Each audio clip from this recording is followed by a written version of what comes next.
Welcome to Preecaaap UFC Vegas 95.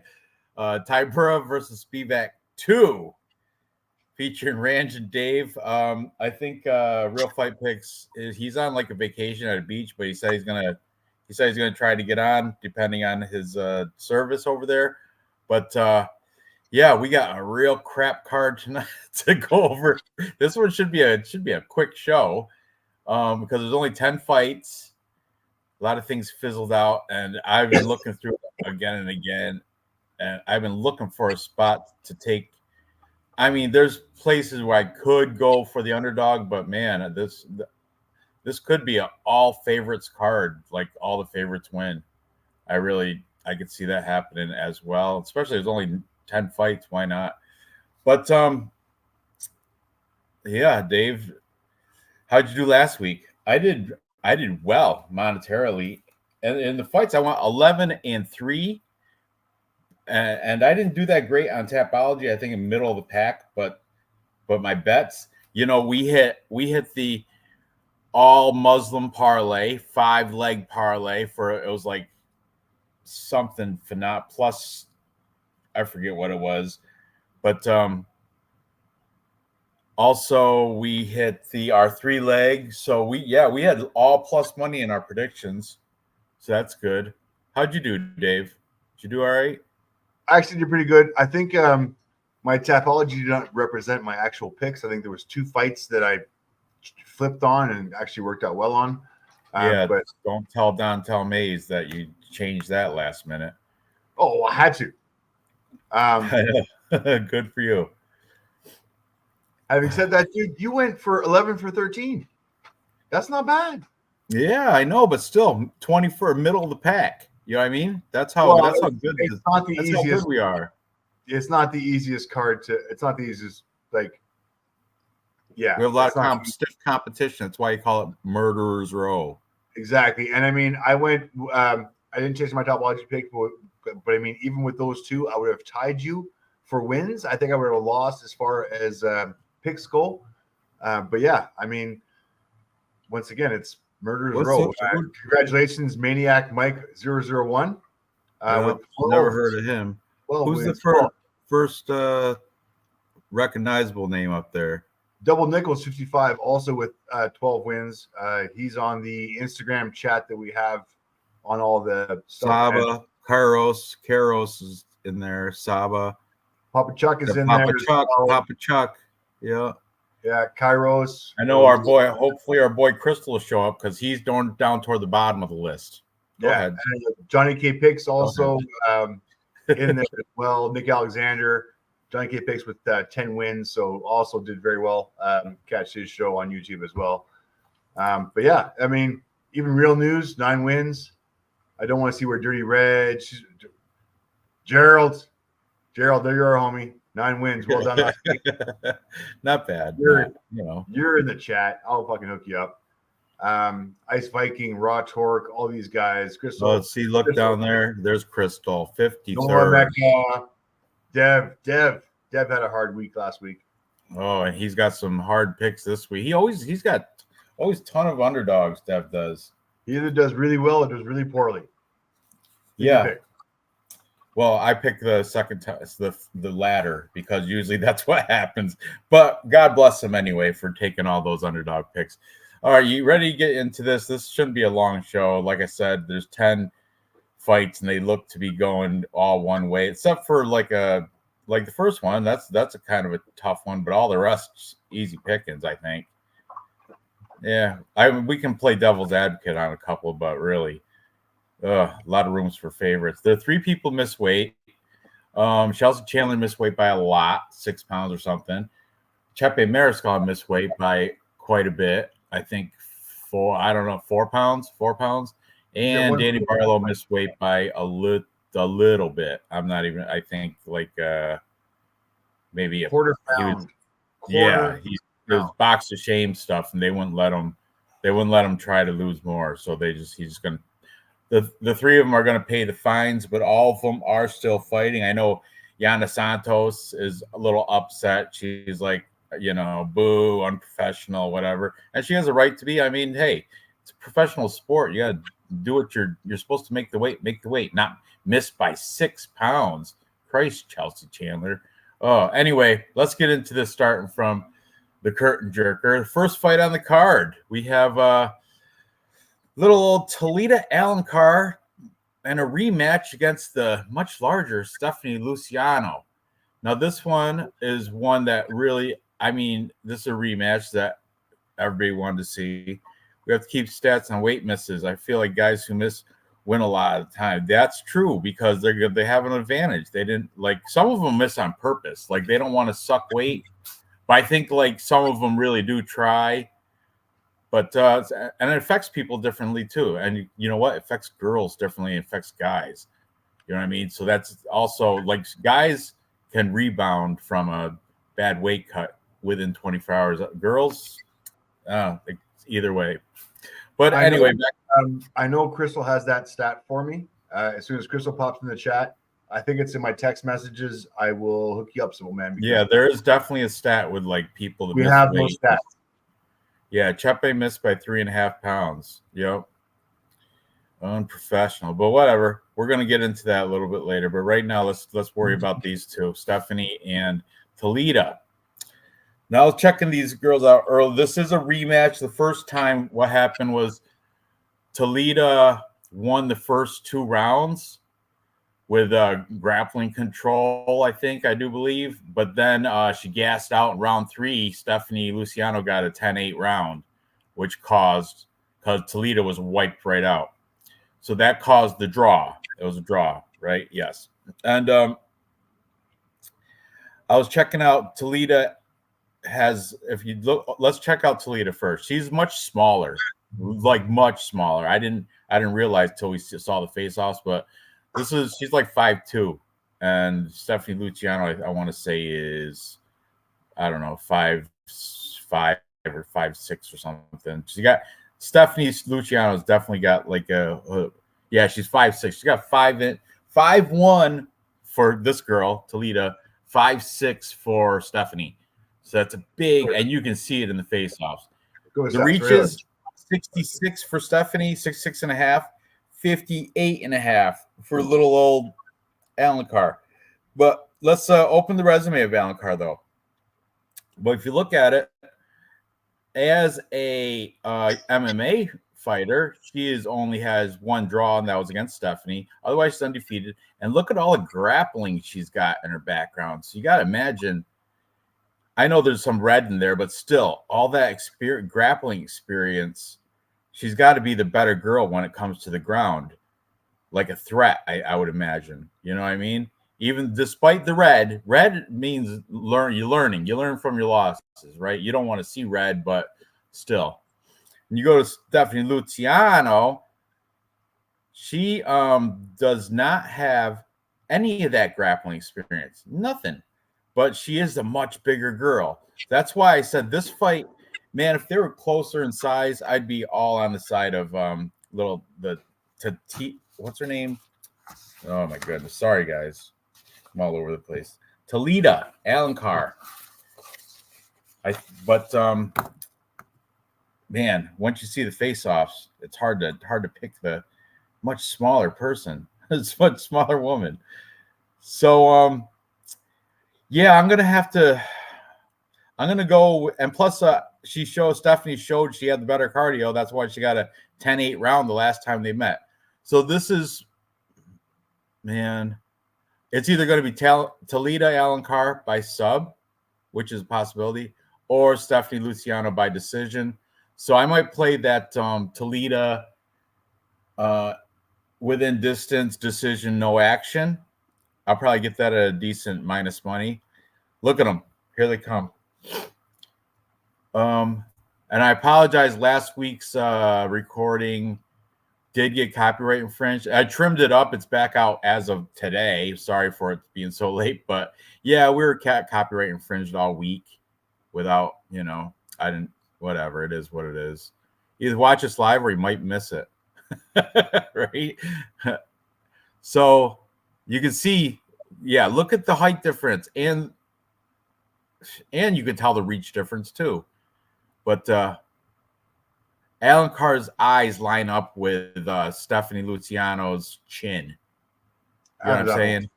She's got to reach up like she's picking apples out of a tree just to punch this girl. That's what I know. She's a grappler, and if you look at the last fight, she did get a lot of takedowns. But Stephanie, because she's much bigger, no problem getting up from those takedowns. And Alan Carr couldn't get anything going. So yeah, my pick is Luciano by decision. But like I said, I might play Alan Carr by sub, decision, no action. That's going to be my play. But Tapology, I'm picking Luciano, decision. What are you thinking, Dave? Well, I actually do have some stats here. I mean, they've only had Luciano has only a had handful of fights. Yeah, I know, not many. But let's go over the stats real quick. Once again, we'll emphasize the 5'6" versus 5'1", 65-inch reach versus 58 reach advantage. The youth goes to Luciano as well. Striking time per minute 5.8 versus 2.37, much busier on the feet. No defense for Talia as far as on the feet goes. She is definitely a ground girl. That's the only place she has her game. Stephanie, 2.33 strike landed. Now, Stephanie does have some takedown average. She did take this girl down once. But obviously Talia is going to have the advantage on the ground. 2.5 takedowns. Takedown accuracy 100% versus 15%. So doesn't inspire confidence that Talia can actually take people down at 15%. Takedown defense 83 versus 50. So just by the stats alone and the size advantage and the takedown accuracy and the takedown defense, I gotta lean Stephanie. Stephanie all day. She's gonna be busy on the feet. I think she's gonna be able to stop those takedowns. I don't think Talia the midget is gonna be able to actually perform and be able to take this girl down. If she does, you're not gonna be doing. She did last fight, didn't she? First two rounds. I know, but it's just I don't see it happening again. I see Stephanie be able to stop that takedown. Even if the takedown does happen, there's no damage happening here. There's no submission happening here. It's just gonna be ground control, which is judges don't like that much. So yeah, Stephanie all day long. Yeah, I'm looking at her Instagram right now. Looks like she was. It says Tapology says Gordon Fight Team. I see a Gracie Barra. That was 16 weeks ago, but I think Gracie Barra is that Fortis. Like that's the what's his name? Morono's gym. Gracie Barra, the one in Texas anyway. But anyway, yeah, I'm sticking. Like I said, I take the size and the cardio. The better cardio and the size advantage go to Stephanie. And that's what I think is going to get her the win. It's going to be similar to last time, but I think Stephanie's going to be more aggressive in the first two rounds and not lose both of those. So look at what's going on. Bud, how's the beach? You have to type in the name, Dave. Are you going to be able to do the show? I don't anticipate that. The Wi-Fi here is really messed up, and I'm on an iPad right now. Oh, but I definitely looks wanted to come you're by. having fun. Oh yeah, it's beautiful out here. Is it too bright? Look at my daughter's hair. Isn't that crazy? Let me see. She doesn't know what brushes are anymore. All right. Hi, Nora. Looks good. Looks normal.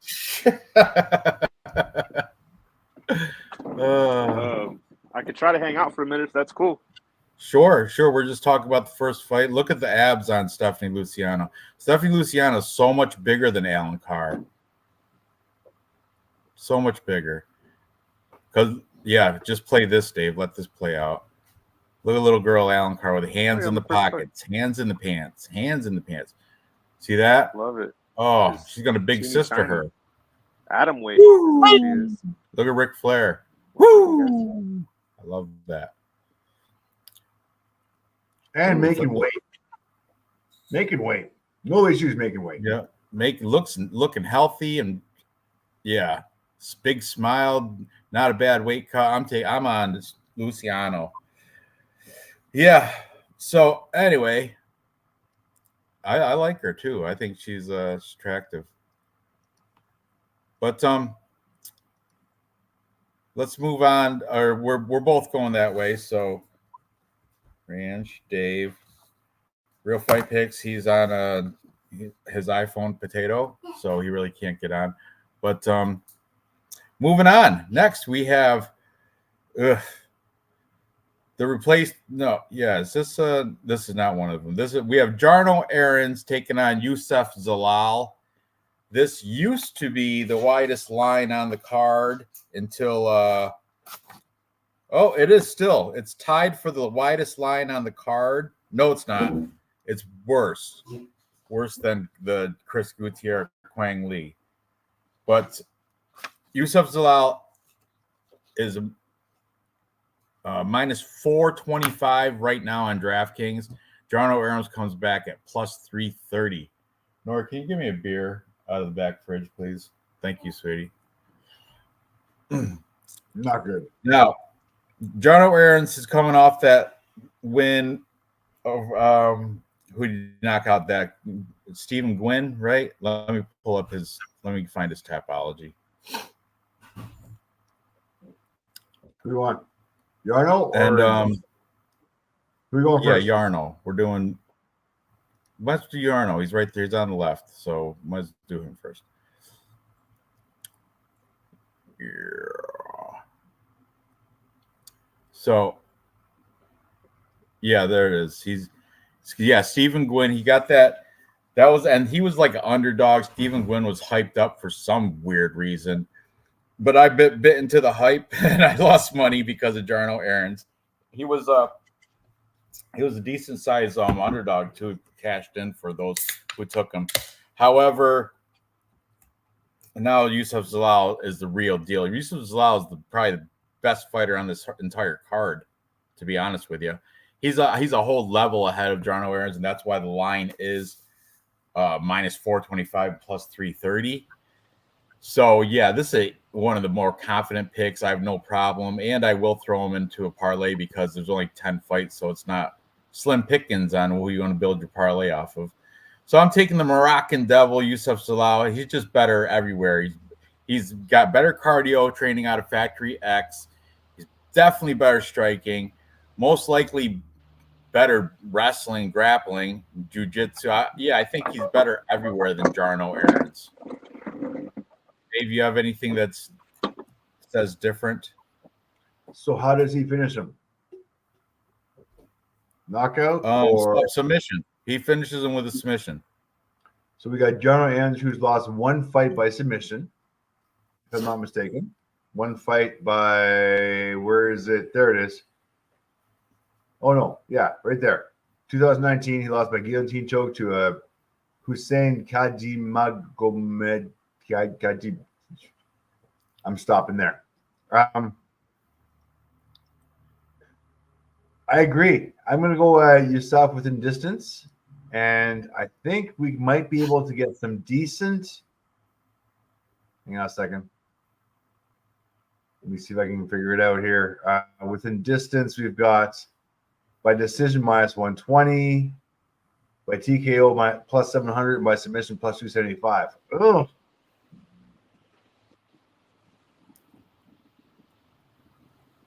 Let me see if I can find some. What was it again for Zalal? Knockout? By decision? No, by knockout. Plus 700. Sweet. And then plus 275 by submission. He did. Zalal, look at Noah said. Zalal, and you know what? Zalal did say he's going to get a knockout. So that's why I don't know about I think he's going to get a submission. So what I like is the Youssef Zalal by TKO, DQ, or submission, which is just within distance, plus 180. Yeah, that's a good play. I mean, he might knock him out. He might sub him. It's just this is not to go with a full fight. Plus 180 Zalal. I kind of like that.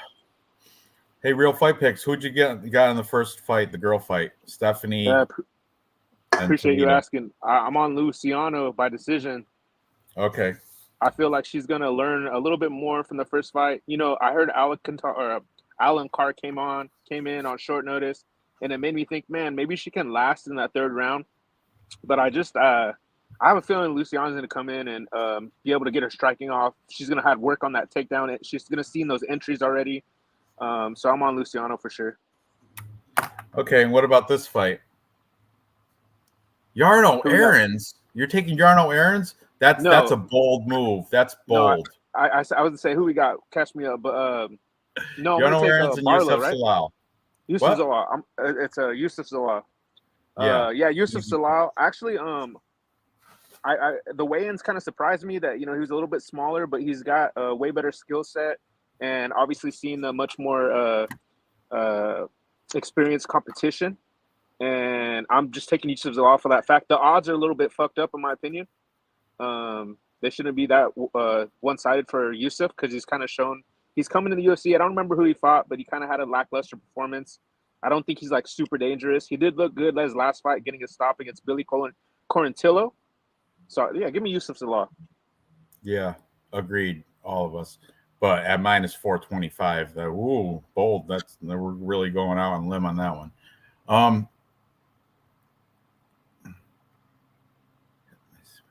Oh, that guy or that girl, Iman Khalif, she won gold. You know what I'm talking about? The Algerian boxer. Oh, no way. I seen something in my breaking news, but I didn't click it. She won gold. The guy?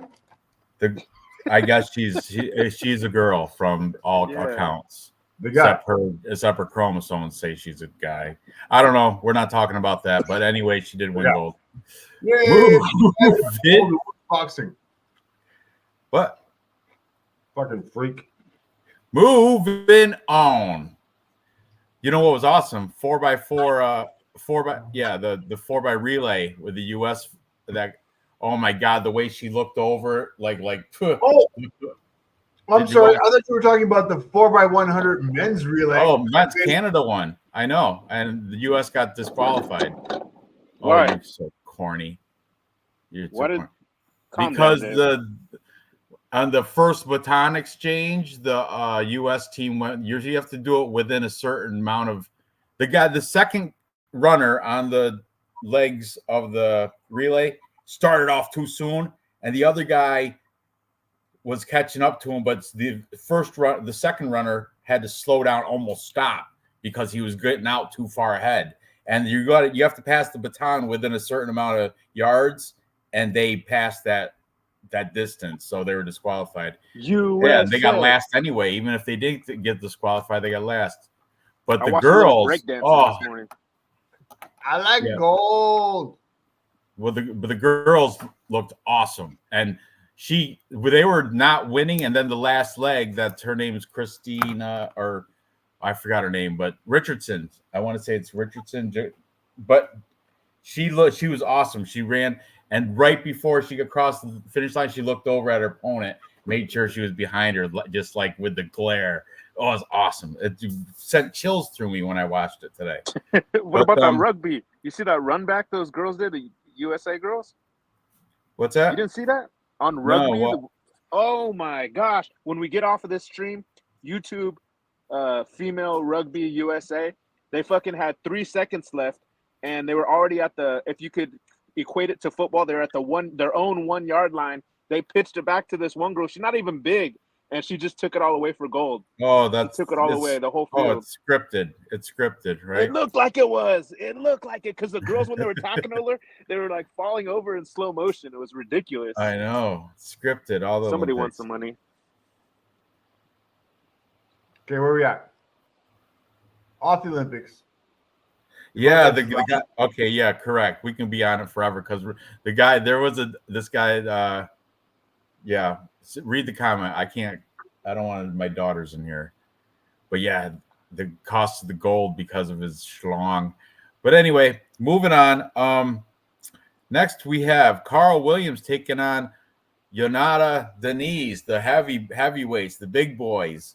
Carl Williams comes in on DraftKings Sportsbook, he's minus 198. Yonata Denise is a plus 164. Denise, undefeated, 7-0 all knockouts, but all trash cans as well.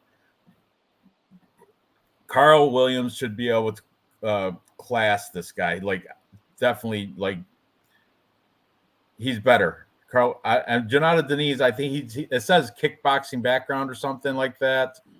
But I watched a little bit of his Instagram, and he shows highlights and stuff, and he doesn't look like he looks just like an average barroom brawler. And who's he beat? Austin Lane. Austin Lane's garbage. Aside from that, Rodrigo Duarte. I'm looking at his thing. I don't know any of these people, but they have canny type records, all his people that he's beat. And he does have kickboxing in here, like in his Tapology, if Dave pulls it up. Dave, can you pull up Yanada Denise? His Yanada Denise, that guy, yeah. Let's go down. So he does have kickboxing experience and a lot of red sprinkled through there and stuff. But, I mean, when it comes to MMA, though, he's beaten a 22-23 guy. That was his debut into the MMA world. And then he went 1-0 guy, 1-0, 11-8. That's got Rodrigo Duarte. I keep saying it like that. And then Austin Lane's the best person he fought. And Austin Lane, he's that football player from Jacksonville, Florida, who's just, he's nothing great. So, yeah, I'm all on the side of Carl Williams for sure. I think he's better. And if Carl Williams does decide to take it to the ground, that's what I would do, just to avoid getting knocked out. Denise does have, he's 7-0 all knockouts. There's that touch he could do, touch of death. But that's why I felt Carl Williams. And Carl Williams is fighting out of Tennessee, if I remember correctly. Let's see. I looked at his Instagram as well earlier this week. Yeah, American top team Atlanta, not Tennessee, Atlanta, but still, I like Carl Williams here. I'm all about it, and I think he's probably going to win a decision. Look at Yusuf and Jarno. Jarno's bigger than him. Jarno is a little bit taller, but there's nothing to worry about. The skills aren't there, though. Honestly, they're not as polished. Carl Williams looks like Dan Levy in blackface. Look at the Moroccan. Was it Moroccan Devil? I like it. Look at the confidence. It's kind of scary. Oh, yeah. I know. And Jarno's already deflated. Jarno's already looking down. Boom, Like, boom, boom. It's my last time here. Keep it playing, Dave. I want to see Carl Williams and Jonata Denise. You're all over the place. What? What? No, I'm like that's all I got. Yeah, all right. It's good. You're fine. It's fine. Carl Williams, flat-footed. Denise, sneakers. Keep that in mind too. Toledo Alencar. Hey, Ranj, Dave. I just want to say, hey, thanks for having me on the chat today. I brought all my equipment, everything. I took half of the stuff for this trip. I'm on vacation right now. There's a beach right to my left. That's good. Yeah, I brought all kinds of stuff, and the Wi-Fi doesn't work. So I was trying all the devices, and this had the best signal, which is my iPad. And I'm sitting outside on this balcony, and I'm happy to be here still. So I appreciate it, and I just wanted to be here with you guys in the chat. Hey, cheers to that. Enjoy your vacation. I'm glad you took time to hang out with us on your vacay. But he just disappeared. Whatever. All right, Dave. So go ahead, spill some stats. You know my pick. I think we're all on Carl Williams here. Strike time per minute 2.87 versus 4.31. Strike absorbed 3.92. So almost even striking ratio for Denise. Carl Williams 1.70. So positive striking ratio, heavy on Carl Williams. As far as the ground game goes, Carl Williams, he's just a level above. Takedown average 4.75. Takedown defense 100%. You're not going to take this guy down. If he wants to take you down, he might, if he wants to. But on the feet, positive striking ratio, almost even striking ratio for Denise. I gotta go Carl Williams here all day long. And if we look at let's go look at some stats real quick. Hang on, or let's go some odds. He is at minus 210, which I think is favorable. Possible parlay piece, as far as I think it's going to go to decision. That's a plus 175. Bookies also think the same. But yeah, Carl Williams all day long, either on the money line at minus 210 or by decision if you want the prop pick at plus 175. Both good picks. He just levels above this guy. Yeah, agreed. Thanks for saying exactly what I said. Real fight picks. Just believe that, bro? Just on the cheers, bro. They cut me off. Hey, somebody. Oh yeah, you got cut off. You cut off on the cheers. I back up my bullshit. Dave, lift your bunny Pilsner up here. Can you do that? Come on, Dave. I'm right here on vacation. Lou is on vacation, trying to look at him running. Look at. I appreciate it. My arm's getting tired. Every step. Getting tired like Tamita Allen card in round 3. Don't hurt yourself. Cheers. Cheers, fellas. I got Carl Williams. Carl Williams, all of us. Carl Williams.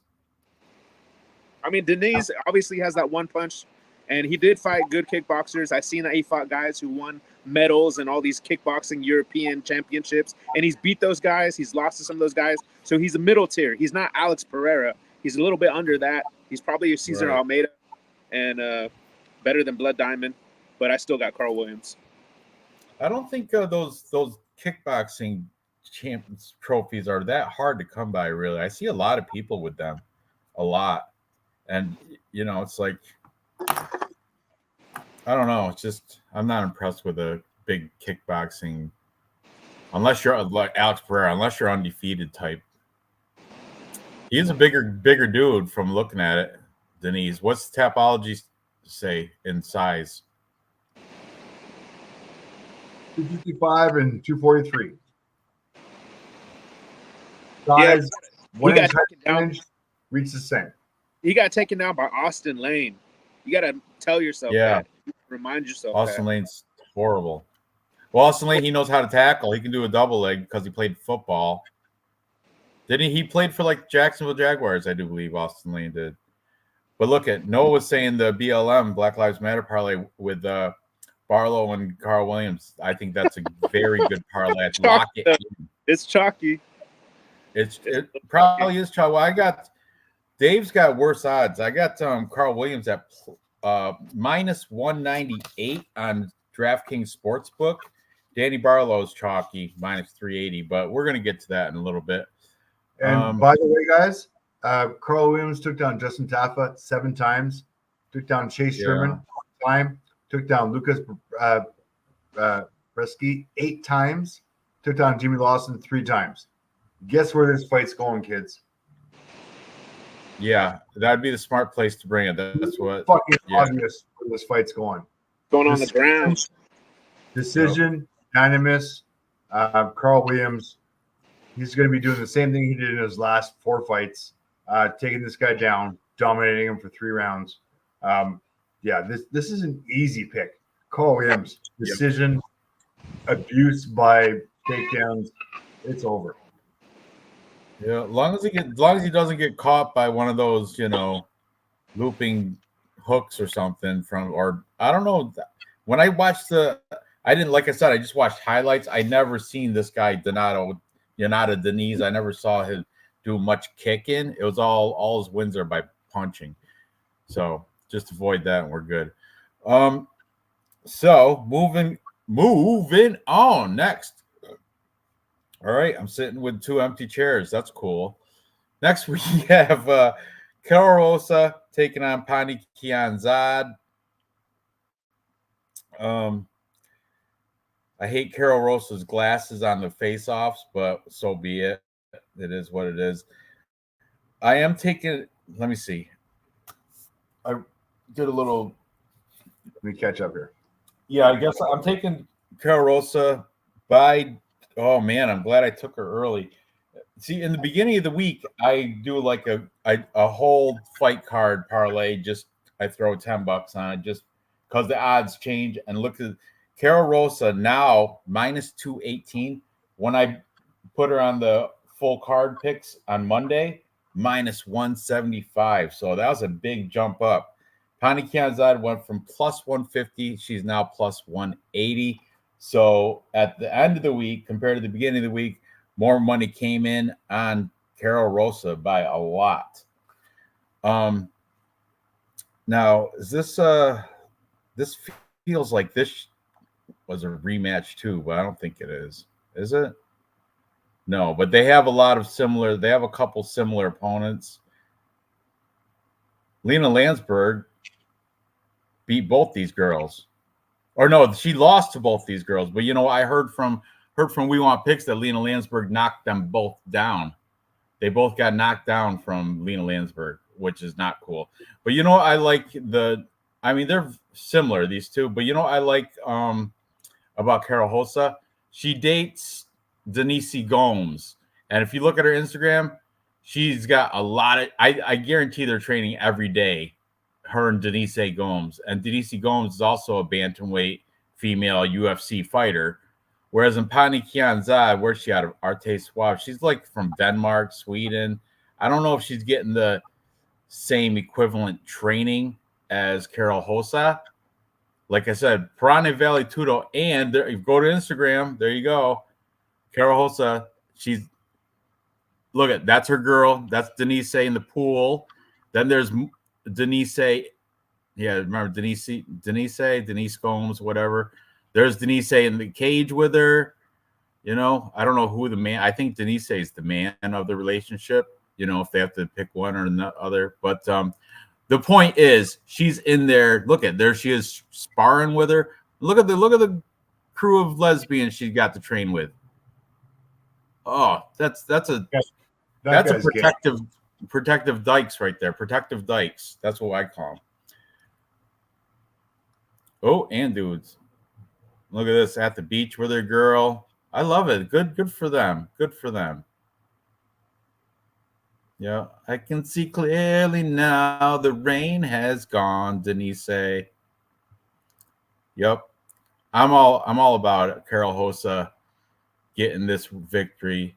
Because just to be fair, we should see Pani Kianzad, see if she's doing something crazy with Arte Suave in Sweden. Just to make it fair.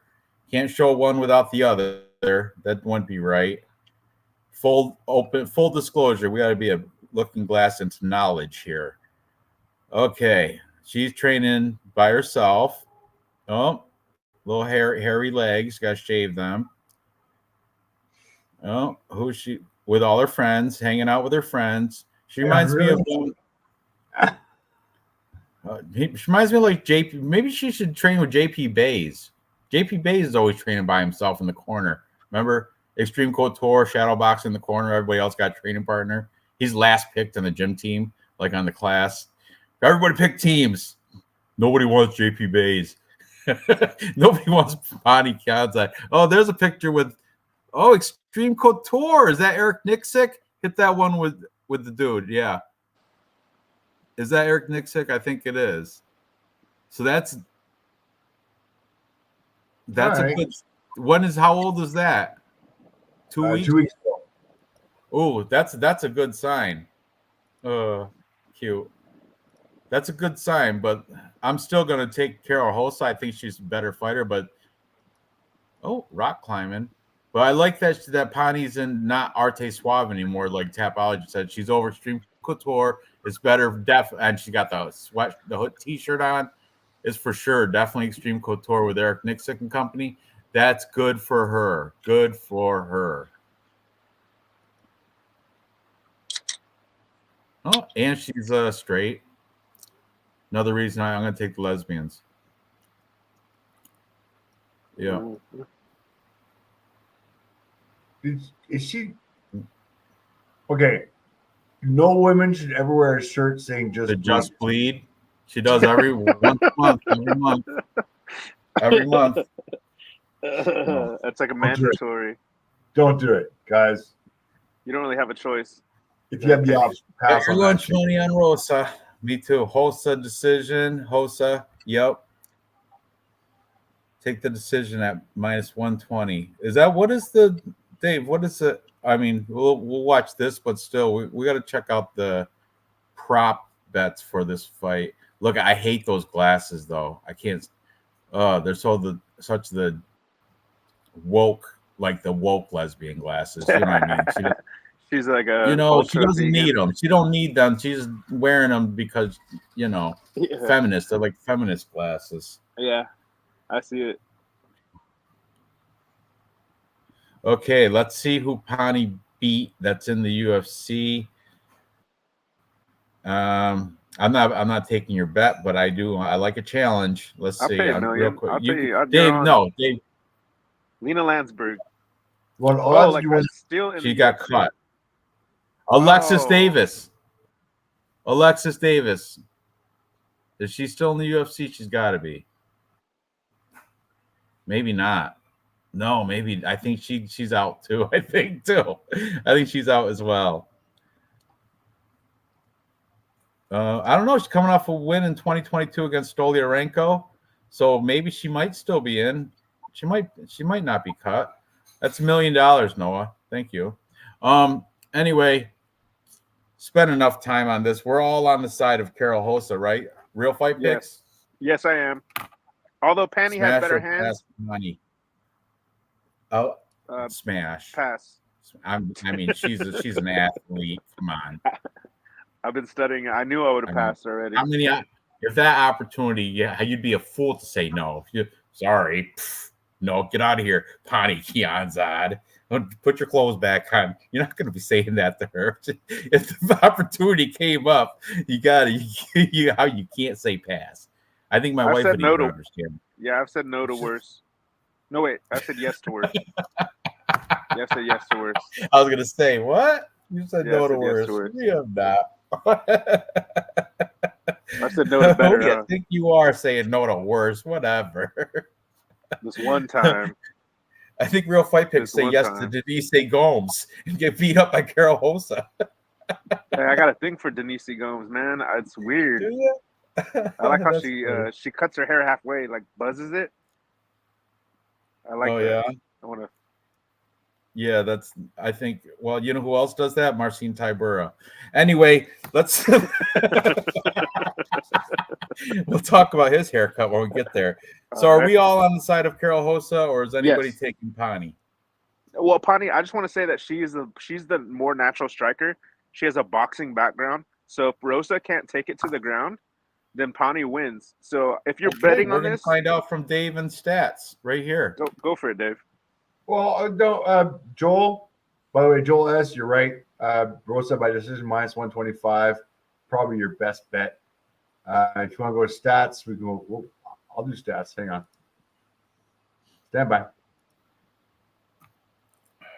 Yeah, no. Pani's got the better hand, so Rosa has to get it on the ground.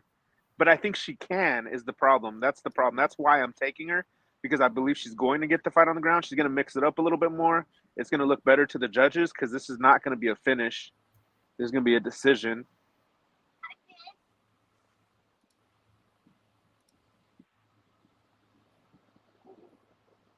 Here you go.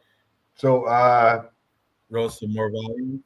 Rosa, strike line per minute 6.34 versus 4.74. Second absorbed 4.78 versus 2.67.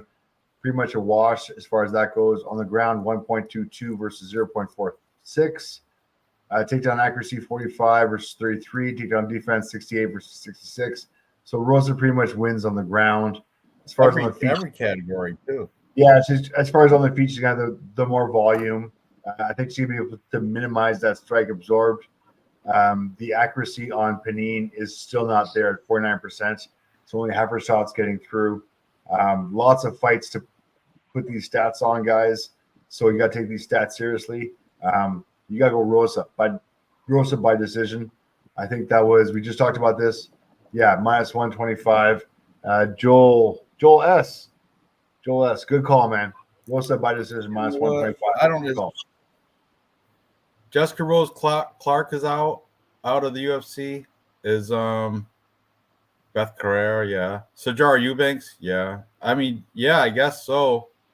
I guess Pani's everybody that Pani's beat is cut from the UFC. I think. Yeah, except for maybe I don't know. She had Ultimate Fighter against Ultimate Fighter season 28 against Julia Stoliarenko. She might still be hanging around on the bottom of the barrel. she's gonna be on my prop bet though. Rosa by decision, definitely minus 125. Heavy on the prop bet. Yeah, that's my pick as well. What is it again? What's the at what minus 125? Yeah, I like it. So far I've got Williams by decision, Zalal within distance, and Rosa decision. All of good prop bets here. No one cares till the end. We're put this in round All one. right. Moving on. Next, we have Charalampos Gregorio. I think it's Gregorio, I do believe. Taking on Toshiyama Kazama. Toshiyama Kazama comes in at plus 210 on DraftKings Sportsbook. And Gregorio is a minus 258. So to Toshiomi Kazama, he's he's yet to win in the UFC. He's coming off back-to-back losses. Let's see, 10-4 for the Japanese fighter. I'm not very impressed with him. I don't know how he probably came through the road to the UFC, which is not I think that's the worst way to come into the UFC. But if you're in Asia with a million different Asian people, what are you going to do? So he lost to Rinya Nakamura in his debut, and then he lost to Garrett Armfield. Rinya Nakamura he's like a beast, right? He's supposed to be the hot prospect. Yeah, super wrestler. Yeah, so that's given. You can give that. But Garrett Armfield's not all. Look at that. Garrett Armfield picked that picture to be his picture now. The one where he's knocking out this guy and Toshi Kazama. That's awesome. It is awesome. Because that's his highlight. That's Garrett Armfield's best fight right there. That's why. Yeah, the Charalampos Gregorio. She should make easy work of this guy, but who knows? I mean, it's a fight, and Gregorio's not. It's not like he's proven. Let's check him out. 8-4. You know, he's just scroll down. He's nothing special, right? No. Okay, he's coming off a loss to Chad Anheliger. Chad Anheliger, he might have that'd be a good fight. Him and Garrett Armfield. Sounds like they might have already fought. I wonder. But anyway, yeah, I wish he fought Chris Moutinho. That would have been a good fight, but canceled. See what I'm saying? He's not really proven either. Nobody in here's got a name for the ferocious Charalampos Gregorio. He's out of Longo Weidman MMA in Long Island, which is very good. And he's from Cyprus, which probably the only fighter in the UFC ever from Cyprus. But yeah, I'm not impressed by anybody that he's beat. I bet you $1 million nobody in here that's in the UFC that he's beat. Chris Dissanel, maybe? No, none of these guys. So yeah, I mean, look at this. Really cringe. I didn't. Oh my God. Right, I had to stop it there. Look at Sean Shelby laughing at him. I know. Sean Shelby's like, get out of here with that stupid look. With that shout. Play that again. Shit. Hey, he yelled loud. Did you watch it? He yelled. It was loud. I did watch it. Didn't even phase that Kazama. That's what I don't know. This might be a trap fight, but I'm picking Gregorio, but I don't trust it because neither one of these guys are proven. Sean Shelby, what a ham. He's like, get out of here with that. That's funny. Love it.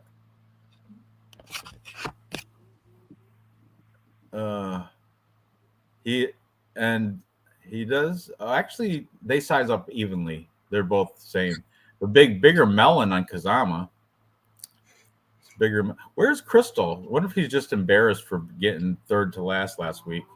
In the I know, right? In tap. He's I don't know. He writes. He why- sends Dave pages and pages of stats, and I don't know. I'm missing them use them though. all. I use them all, every single one of them. I use know. them all. damn, and it's really changed your game. You know what I mean? You've been doing good, Dave. Yeah. I know. But yeah, you have anything to add to this? I think Gregorio should be able to get it. I'm gonna pick say knockout 2 TKO inside the distance, probably rounds 1 or 2. You're picking the lesser of two evils, I guess. They're or not evils, but lesser of two crappy. You're fading the lesser of two crappy fighters.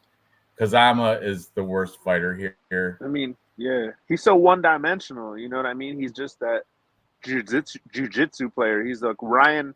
He's the Japanese. And you know what? Ryan I Hall. checked out his Instagram earlier in the week, and all I saw him doing was riding his bike, eating Japanese food, just nothing like some probably highlights, but I didn't see anything training worthy that I was like, oh, look at this guy putting it in.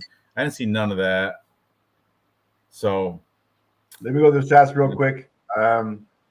Toshiomi Kazama, strike time per minute 2.22 versus 2.13, so pretty much even there. Strike absorbed 3.94 versus 5.56, both of which on negative striking ratios.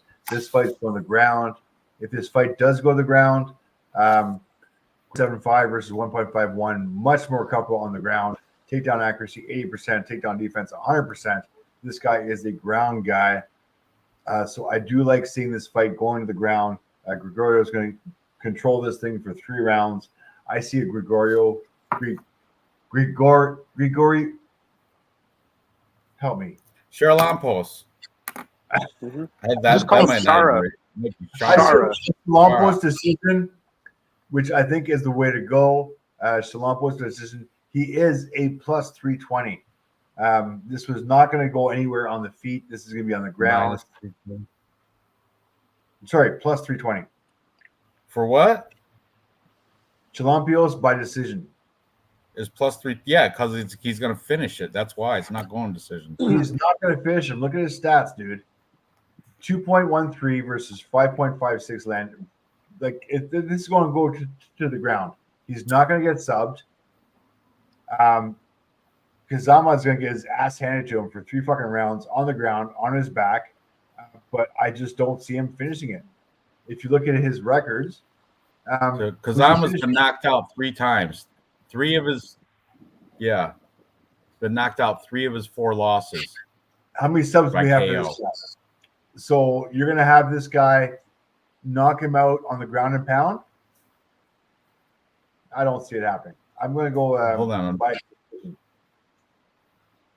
I just don't see it, man. Dude, he's got 6 wins by KO, 6 wins by knockout. Against fucking shit. 6 wins by knockout. That's against Cameron Soberman in the Contender Series. Against Chris Daniel, who is 6-5. Against this is garbage. Crystal Tomo, and then tomorrow it's going to be against Toshiyama Kazama. So who cares? Doesn't matter.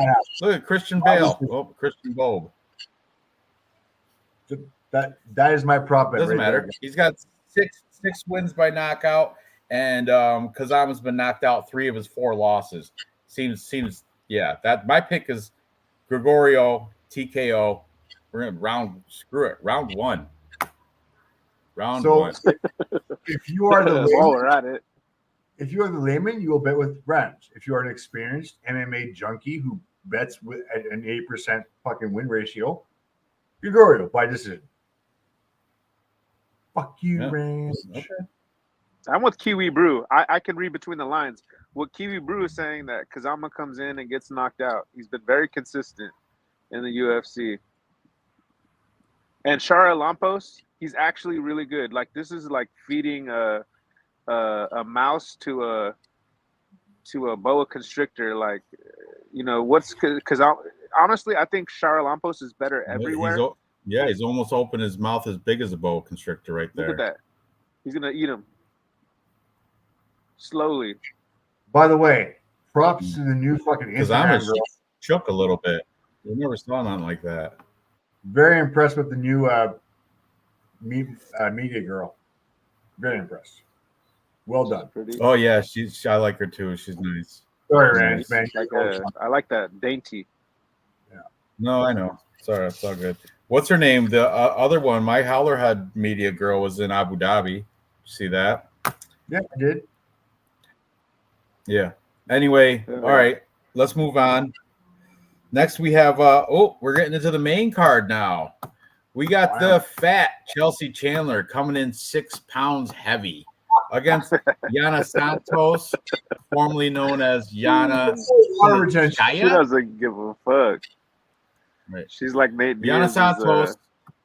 Her Instagram, she is beautiful. She looks way better than that picture right there where she got the bags under her eyes. And that picture is when she was Yana Kunitskaya. Now she looks phenomenal. She looks like Yana Santos.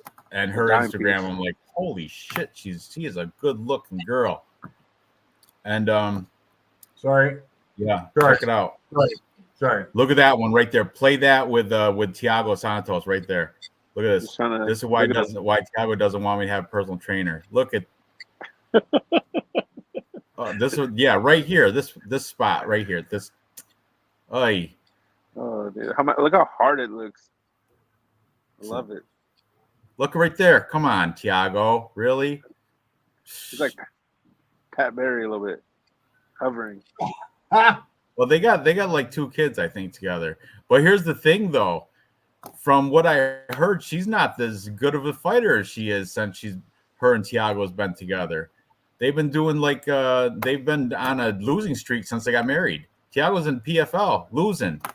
He's in Thiago Santos now PFL losing. She's distracting him. She's the better one. Look at how She'll great. Get better. Look at how great she looks. Like she looks like a different person.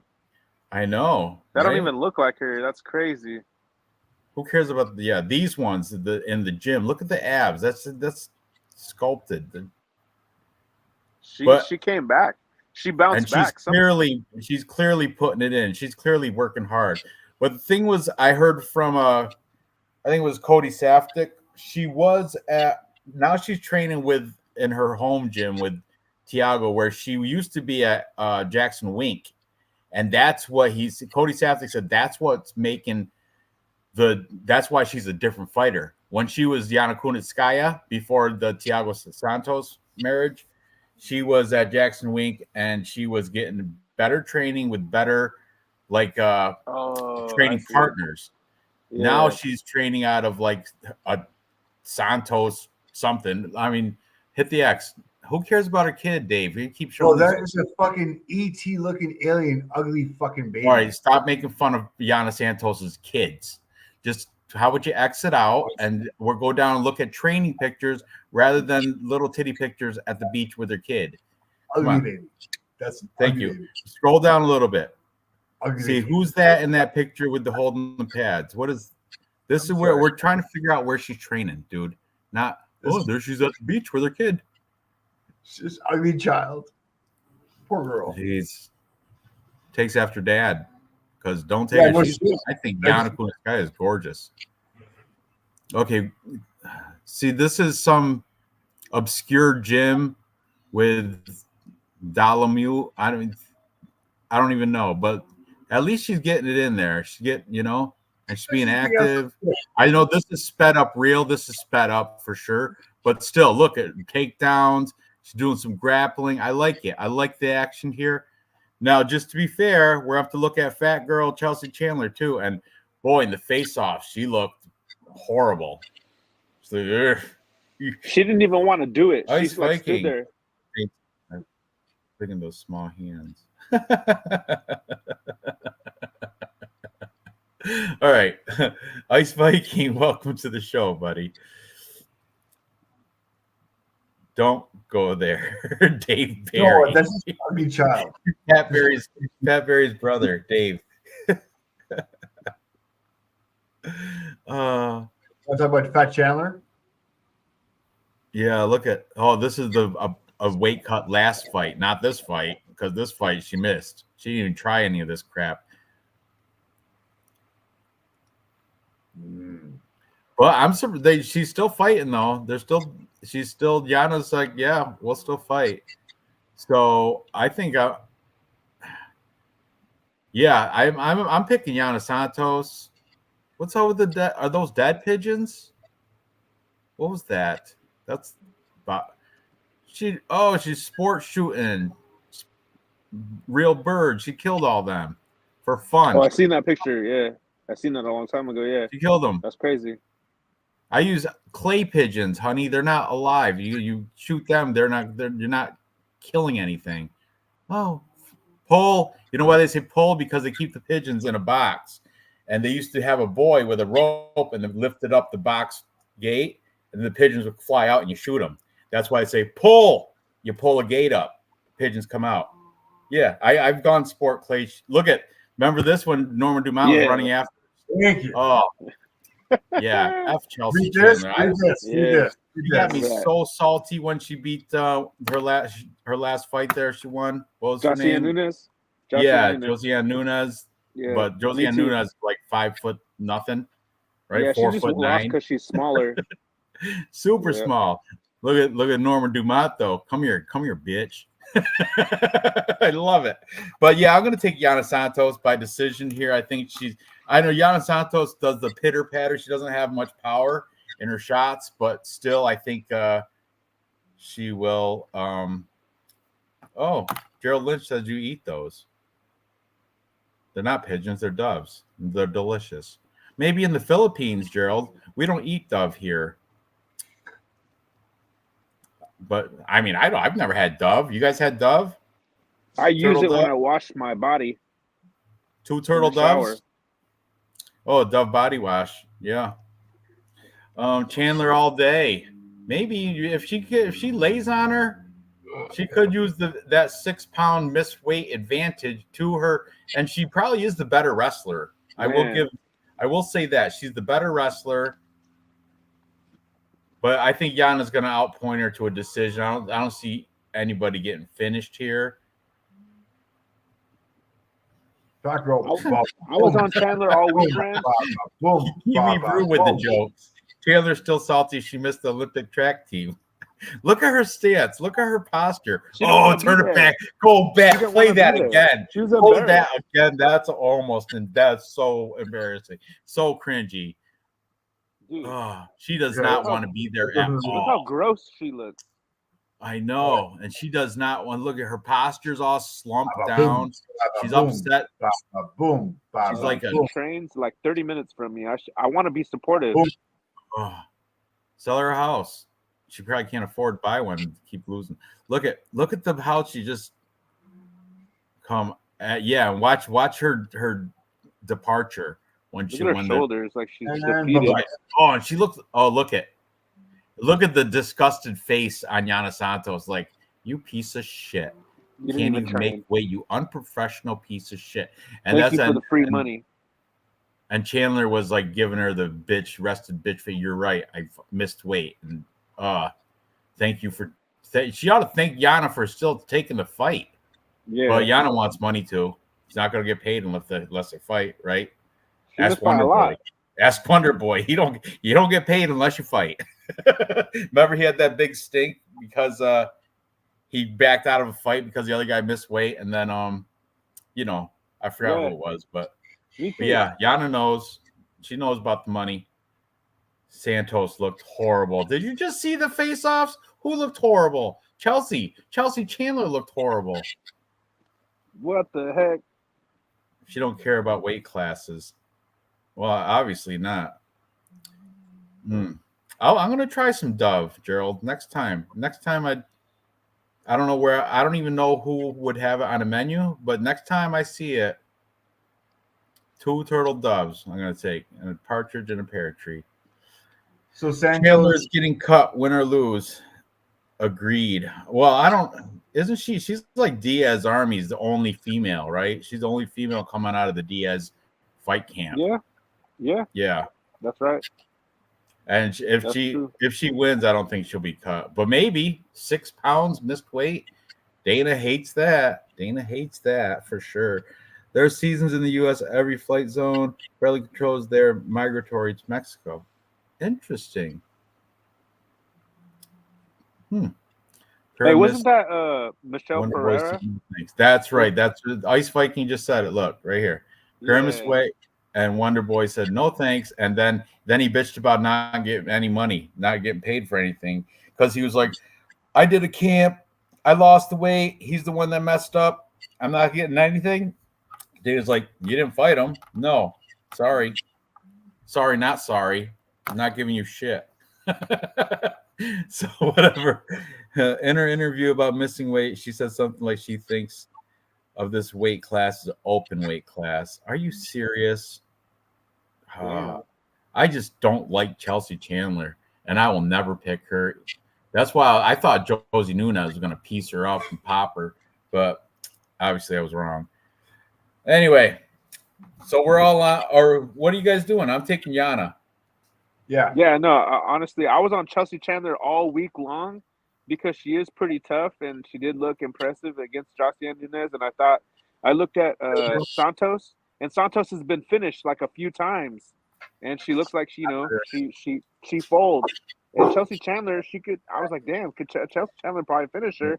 But then I seen this, and this is my flip. This is my weigh-in flip of the week. Hi. No, hop in. No, I don't want to. Yeah, let me see you. Is that come that's on a hot by. neighbor? How you doing? Is that hot neighbor, Good family Dave? bunch. Dave, We're is just- that hot neighbor? We're all just You- hanging out. You gotta come say hi. You have to just poke your head in. Poke your head in. Hi, Hi there. nice to meet you. Hi. Heard a lot of great things about you. I don't see You anything. keep messing up our show because he chooses you over us. Yep. You should feel happy about that. He picked And you. pause Hot this neighbor shit. coming. I And he can't do loves the us. show. I'm like, are you serious? You've been doing this show since 2021. You can't do it because of hot neighbor. We're Unreal. worried for a second. Unreal. I tell my wife to get out of here, go lay down. Go get Yeah, out of well, here. I got my live card stream. straight. I'm just playing. I'm just jokes. Just jokes, Dave. Just jokes. All right, you're on known for a Nice to bit. meet you. Okay. Okay. What a cornball. He's such a cornball. All right. How was Mara? Let's see. That was the hawk to a No, boy. I mean, if he's talking about I'm done. Bag, so you gotta roll me.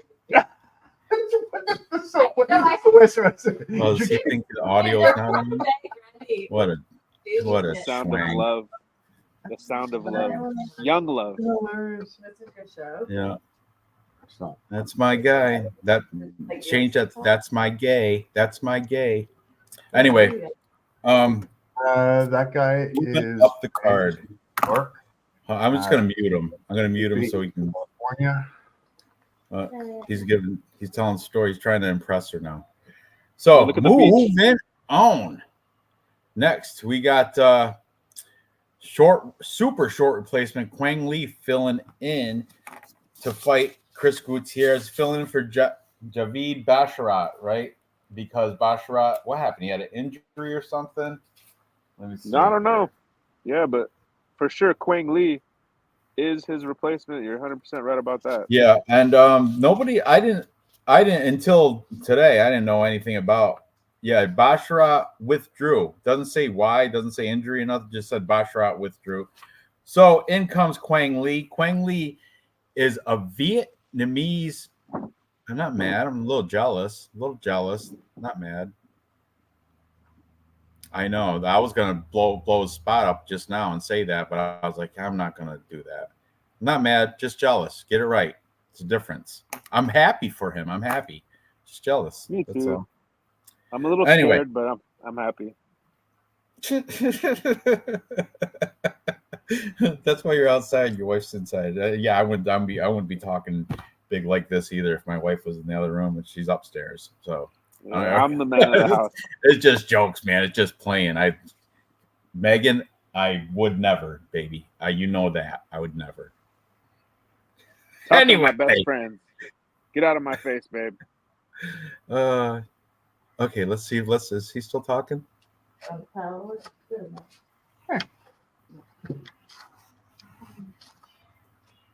No, you guys heard me talking last week. I was like, "What are you doing?"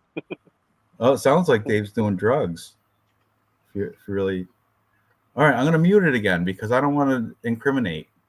I'll copyright infringe, but I'm not going to incriminate. Okay. Anyway, back to this. Quang Lee's coming in for Javid Basharat. And I was checking this guy out. He's a Vietnamese fighter. 8-0. He's out of what was it called? All right, I'll share screen, I guess. Jesus. Unbelievable. Hot neighbor, come after live stream, right? You know, this is her time. You gotta come when you can, I guess. So Quang Lee here. I think it's like all right, bang, Quang Lee, bang. He's an LFA fighter though. Like you see somebody Vietnamese, you're like, oh, he must be road to UFC, one of those right? Lee Fang or something. Yeah. But definitely not. All his crap is LFA, undefeated too. LFA. You know, LFA is like it used to be known as where like Glory, you know, James Krause, Glory. It used to be that's where their regional scene, like Glory would send all their fighters to LFA. Yeah. Because that was it's in Missouri or something. Yeah. So if you see all his wins here, okay, round one. I know they're against not the best competition, 6-3, 6-1, 6-3, but still, I mean, LFA is a decent regional scene. You can't really hate it. I don't hate it. I'd go to LFA event for sure.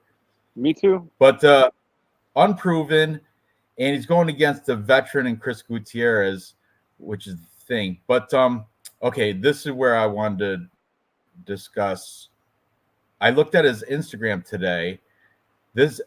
Fighting out of Minnesota. It's a place called the Academy in Minnesota, but also he has he was like some place in Vietnam called Sun City, or is it Sun City or something, a lot of S's in it. Right here, SSS. This is it. It was Saigon Sports Club. He's like they love him over there. That's in Vietnam. But then he traveled over here, and now he's at this place. There's a training video right here. There it is. The Academy in Minnesota. This is in Minnesota. And as you can see, he's putting in. This is before this is June 9th. He had no idea. So this guy's constantly training, which is great. Because he took this super short notice. Didn't he take this fight like Tuesday or something? Yeah, definitely. I believe.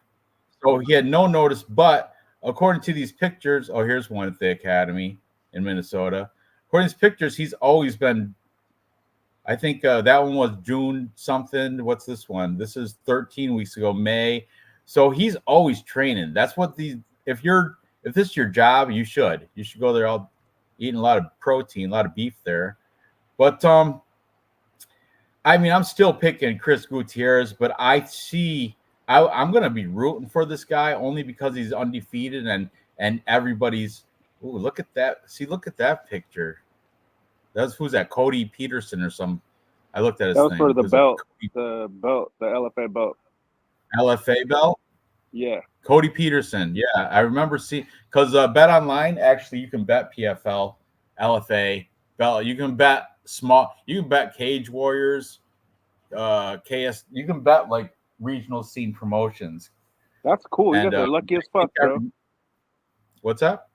That's fun. That sounds fun as fuck. I can't do that. Like I'd watch. So for the first time, just because I could bet props on the PFL, for the first time I watched from start to finish the PFL last event. Just because I could bet, you know. Something a lot of Sun City. I know. I was way off. You know what? I looked at it earlier. This is after. Fridays I have a drinking lunch, smoking, whatever. whatever. And then I come home and I take a nap before this. That's when. So I think earlier I was like, oh, before I took my nap, Sun City Sports. I thought it was something like, I don't know. I didn't. Yeah, I thought it was Sun City Sports or whatever. So what? Anyway, yeah. Shut So up. That's Quang Lee, I might even put a scratch off on him because he is the big plus 425. Chris Gutierrez minus 575. I'm picking him on Tapology and I'm picking him by decision, but if I make a bet on this fight, it will be for Quang Lee because less money. That's where the value is. But on paper, he should lose. But who knows? He might shock the world. He might upset everybody, shitting everybody's parlay. He is undefeated. So there's no reason to really legitimately pick against him. He did lose some amateur fights here, but that was, when he was just he hasn't lost a pro fight yet. So that says something, right? Yeah. What are you thinking? Sorry, Lou. Real Fight Picks. You got anything to add? No, brother. I appreciate you, man. Like, again, I just happy to be here, bro. I'll give you my prediction. So last night we got here last night, and I just wanted to do some research. So I'm trying to watch fights, and my kid won't let me because she's so stoked to be at the beach. So but I watched 5 or 6 of this guy's fights, Quang Lee, and dude, he had the most amazing back takes. I mean, this guy is a complete MMA fighter. He's got hands. He's got amazing grappling. So, dude, if he gets this fight to the ground, he definitely has a chance. And if you look at his record, yeah, he's fought cans, but something that you cannot take away from this guy and his record is I always look for fighters who have different kinds of like victories. So he has like a neck crank, and I think maybe a heel hook, and he has like a guillotine, and he has like different ways of submitting. It's not just like rear naked choke. And so he knows like what he's doing. And the back take that I was stoned, bro.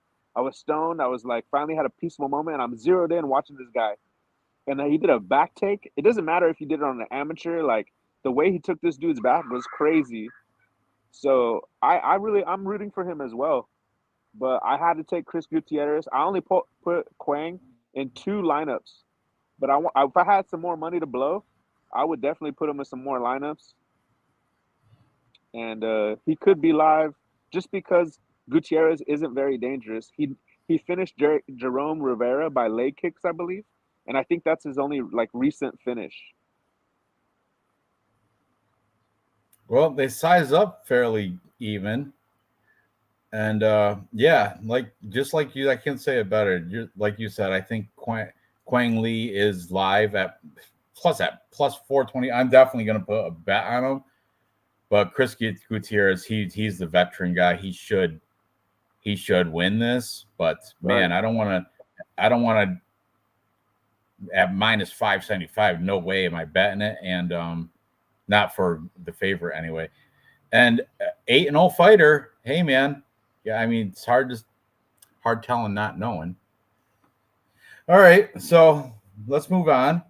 Next we have I'm going to continue this face off and try to introduce same time.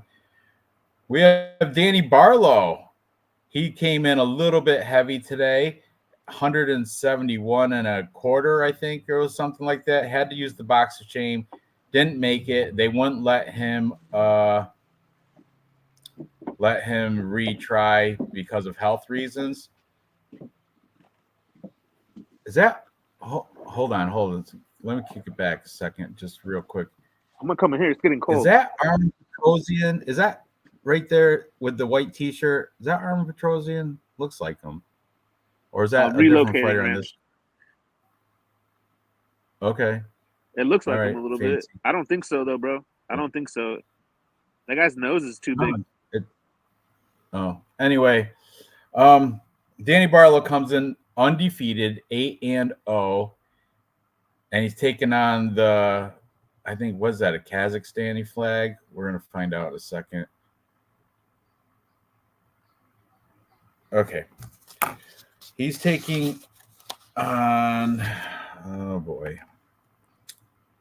Both look at my crew, guys. Look at who Dave and Lou from Real Fight Picks, both of them undefeated, unbelievable. Cheers to have instead. Okay. Nikolai Varentenikov. I did some looking up this guy. He's not bad. 12-4 for the Kazakhstani fighter. There you are. I'm sorry. I like man. he's training out of King's MMA, and that is legit. I looked at his No, you're fine. I looked at his Instagram, which is not here, but I did type it in, and you can find it, and I will show it in a little bit. But I want to go over his record because a lot of people, Danny Barlow is great. He could potentially be top 5 one day. I mean, I have nothing bad to say against him. But this guy, Nikolai Varentenikov, a lot of people are writing him off without giving him a fair look at, Another LFA. He got some LFA fights in there, United Fight League, whatever. I'm not more like, look, his only loss, Michael Morales, who is still undefeated UFC fighter, correct? Michael Morales. That's right. Look. Yes. 16-0, Michael Morales. And this is, they went to unanimous decision. This was not, it's not a fight that you hang your head with that loss. You went to decision, and it was in Contender Series, but that's the only loss since you got to go since 2014.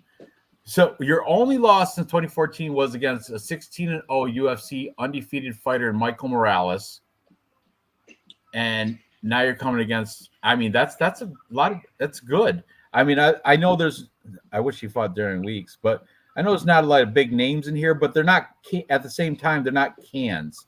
Well, this guy's kind of canny, but I'm saying since LFA days, not really cans. 8-4, 8-1, 8-4. DeMarcus Jackson's 13-7. So I'm saying not the best competition, but still not the worst. Anthony Ivy, he's former UFC. Let's see. Hey, Anthony Ivy just fought Let's see. a good Anthony guy Ivy's 15-7 now. as an underdog and kicked his ass. Finished him. I watched that fight. I just told you. I started watching PFL. Jaleel Willis. Yeah, that was a PFL. That was bro. rear naked choke round 2. See, Anthony, look at Anthony Ivy. Yeah. Look at this. And this is the guy that Varentenikov beat. There it is. Nikolai Varentenikov. Right, hey, Ranj, there. Can you tag me in? So can you tag me in? The point is Danny Barlow's gonna still be my pick, but boy, I'm not gonna. I don't feel safe putting him in like any as being an anchor to a parlay because Nikolai Varentenikov, he might be another trap. It's a trap. He could be because, because like I said, Michael Morales only lost since 2014 is not a bad look. Let's take a quick look at Danny Barlow since we're right here anyway. Why not? Left hand to God. Left hand. He does have a good left. He's fighting out of Tennessee. I knew somebody was. So, and it was a BLM too. I said, was it? No, it's not. Yeah, I did. I said the other guy. I said Carl Williams out of Tennessee. Carl Williams out of Atlanta. Danny Barlow's out of Tennessee, out of the law school. And but anyway, Danny Barlow undefeated. Let's look at his competition that he's took out. Josh Quinlan, not good since they made him quit steroids. Okay. Raheem Forrest, that was a Contender Series, 7-1, 6-1. Not bad. But look here. Looky here. Cans. I think Nikolai Varentenikov has fought better people. Look at it. 2-1. Attitude MMA fights, 5-5, 1-0, 2-6, 0-2. See what I'm saying? See what I'm saying? Do you real fight picks? You picking up what I'm laying down? Bro, I've This been wanting it. Danny Barlow is good, but Nikolai Varentenikov I don't know, man. It seems, and he did miss weight right here. I just don't. I'm picking Danny Barlow on Tapology, but I think I might put another stab a scratch off bet on Nikolai Varentenikov just because everybody's shitting on him, and for no reason. He doesn't deserve it. 12-4, but like I said, one of them is to undefeated Michael Morales. The other 3 losses are 2014 or earlier. I mean, how is not any other capper exposed this fact?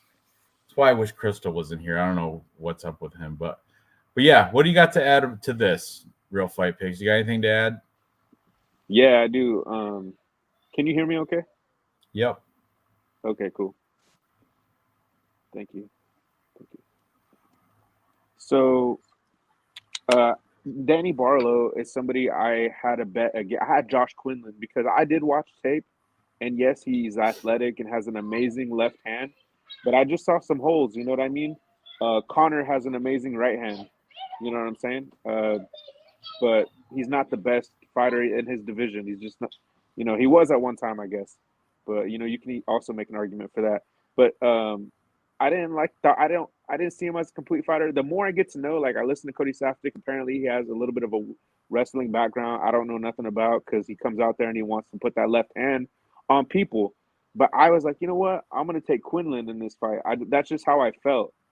You know, and everybody was talking about how amazing he was before that, and I think he was even the favorite then. And but he is athletic. But on my Tapology, I picked Nikolai, he comes out of King's MMA. I watched his tape. When he was coming up on the regional scene, like you said, he was fighting guys coming out of Killcliff who aren't, you know, haven't made a name for himself. He has wins against Anthony Ivy. I mean, this guy is for sure 100% shown in the cage, the more well-rounded fighter. Now, I guess, you know, apparently Barlow has some type of wrestling in his back pocket or something like that. But on my Tapology picks, and for a minute, I deleted all of my Danny Barlow lineups and I replaced them with Nikolai's name for my lineups. This is a underdog pick for me here, Ranj. I looked at both their tapes, and I feel like for sure, if it gets into the second round and Nikolai, you know, was able to I think he'll figure Barlow out at that point. I think Barlow's super alive because he's got that athletic, like fast twitch muscle, John Jones in the first round type of athleticism.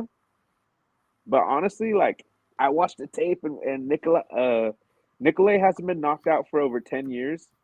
And I think that's for good reason. And I believe in him in this spot right here, Ranj. I picked him as my Tapology pick. And I like that the Kazakhstani fighter is training in your neck of the woods, King's MMA, actually, right? That's kind of that's Huntington Beach. Are you by Huntington Beach? Huntington Beach? No, that's in LA.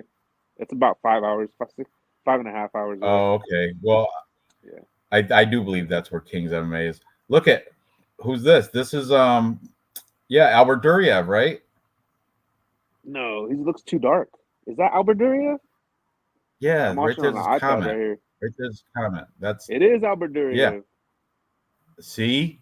So he's been, I don't know where, I mean, he's trained. It says King's MMA. Oh, here's a training picture. Wonder how long ago this was, though. Never mind, 53 weeks ago. Don't even bother. There's got to be a training picture like closer to. Hey, this is the shit in your parlay guy this week right here. Look, and we. He's gonna take a dump in a lot of people's parlays here. Be careful with this one. Right here's something. Huntington Beach, yeah, Huntington Beach. This is King's MMA, pretty much. Okay. All right. And this was 3 days ago. 3 days ago. Let's see if there's any of him actually. This is just posing, but he's not he's also probably training there, I'm sure. Nikolai Varentenikov. I like it. I mean, I'm still picking Barlow on Tapology, but I will definitely put a bet on Nikolai here. I like it. So, hey man, I just okay, want to say that I'm glad that, because you said, man, no other cappers have been on it, and it's so true, bro. Like, I'm glad that you actually took another look into it, and kind of share the same sentiment as so are me. you picking Varentenikov on Tapology as your Tapology? contest pick? Yeah, I'm on Tapology, and I put Sweet. him in like 7 DraftKings lineups. Sweet. I got him in DraftKings lineup too, because you have to have underdogs on there. I don't even know what his odds are. If fucking Dave was on here, He's on DraftKings right now. You have to re-log in. Let's see. I think you can still share it. Yeah, I can still share it without logging in. You can see that, right? Can you see that? oh yeah, it's a little small because I'm on my iPad. What's it say? Okay. Anyway, Danny Barlow minus 380. Nikolai Varentenikov plus 300. So 3 times your money. 3 times your money on someone that hasn't lost to basically, yeah. Well, he lost to Michael Morales, but aside from that, I don't know. This is a trap. I'm telling you, it's a trap. It's tough though, because Danny Barlow is so good. He's man. He's good on Barlow's side. I know. There's too many Barlow lovers. They're all up on his nickname, Left Hand to God. Yeah, it's a great nickname, but man, I'm kind of pissed off because all week long I didn't get a chance to watch tape till yesterday, and I'm listening to all the cappers, and nobody's really like. Damian Maya's fighting, or not Damian? That's Invicta. It's got to be who's the other Maya? Jennifer Maya, right? Yep. Barlow should win, J Boy. Feeling iffy about him, but that left hand though. I know, I hear you, but now I'm finding a reason to pick plus 300 underdog, which I like. Anyway, yeah, I was pretty impressed. Moving on to the co-main event. The new co-main event, since that, man, we lost some good stuff. We lost Alan Nascimento, Jafal Filio. Man, that would have been a good one. That Johnny Parsons, Yusaka Kinoshita, I was all on Johnny Parsons there. It sucks, but you get what you get, and you take what you make what you can. The world gives you lemons, you're going to make lemonade or whatever. Lemon drops. You know what lemon drops are? The drink? Yeah, the shot. It's vodka. I haven't tried it. I'm just doing a vodka. I think you rim the shot glass with sugar. Then right after you shot it, you're supposed to suck on the lemon. Lemon drop. That's what we call them here in New York, upstate New York. Is that what you drink? Is that your drink tonight or what? No, it's not my drink. I'm drinking Heineken Silver. I'm trying to watch calories, bub. Being responsible. All right. I appreciate it.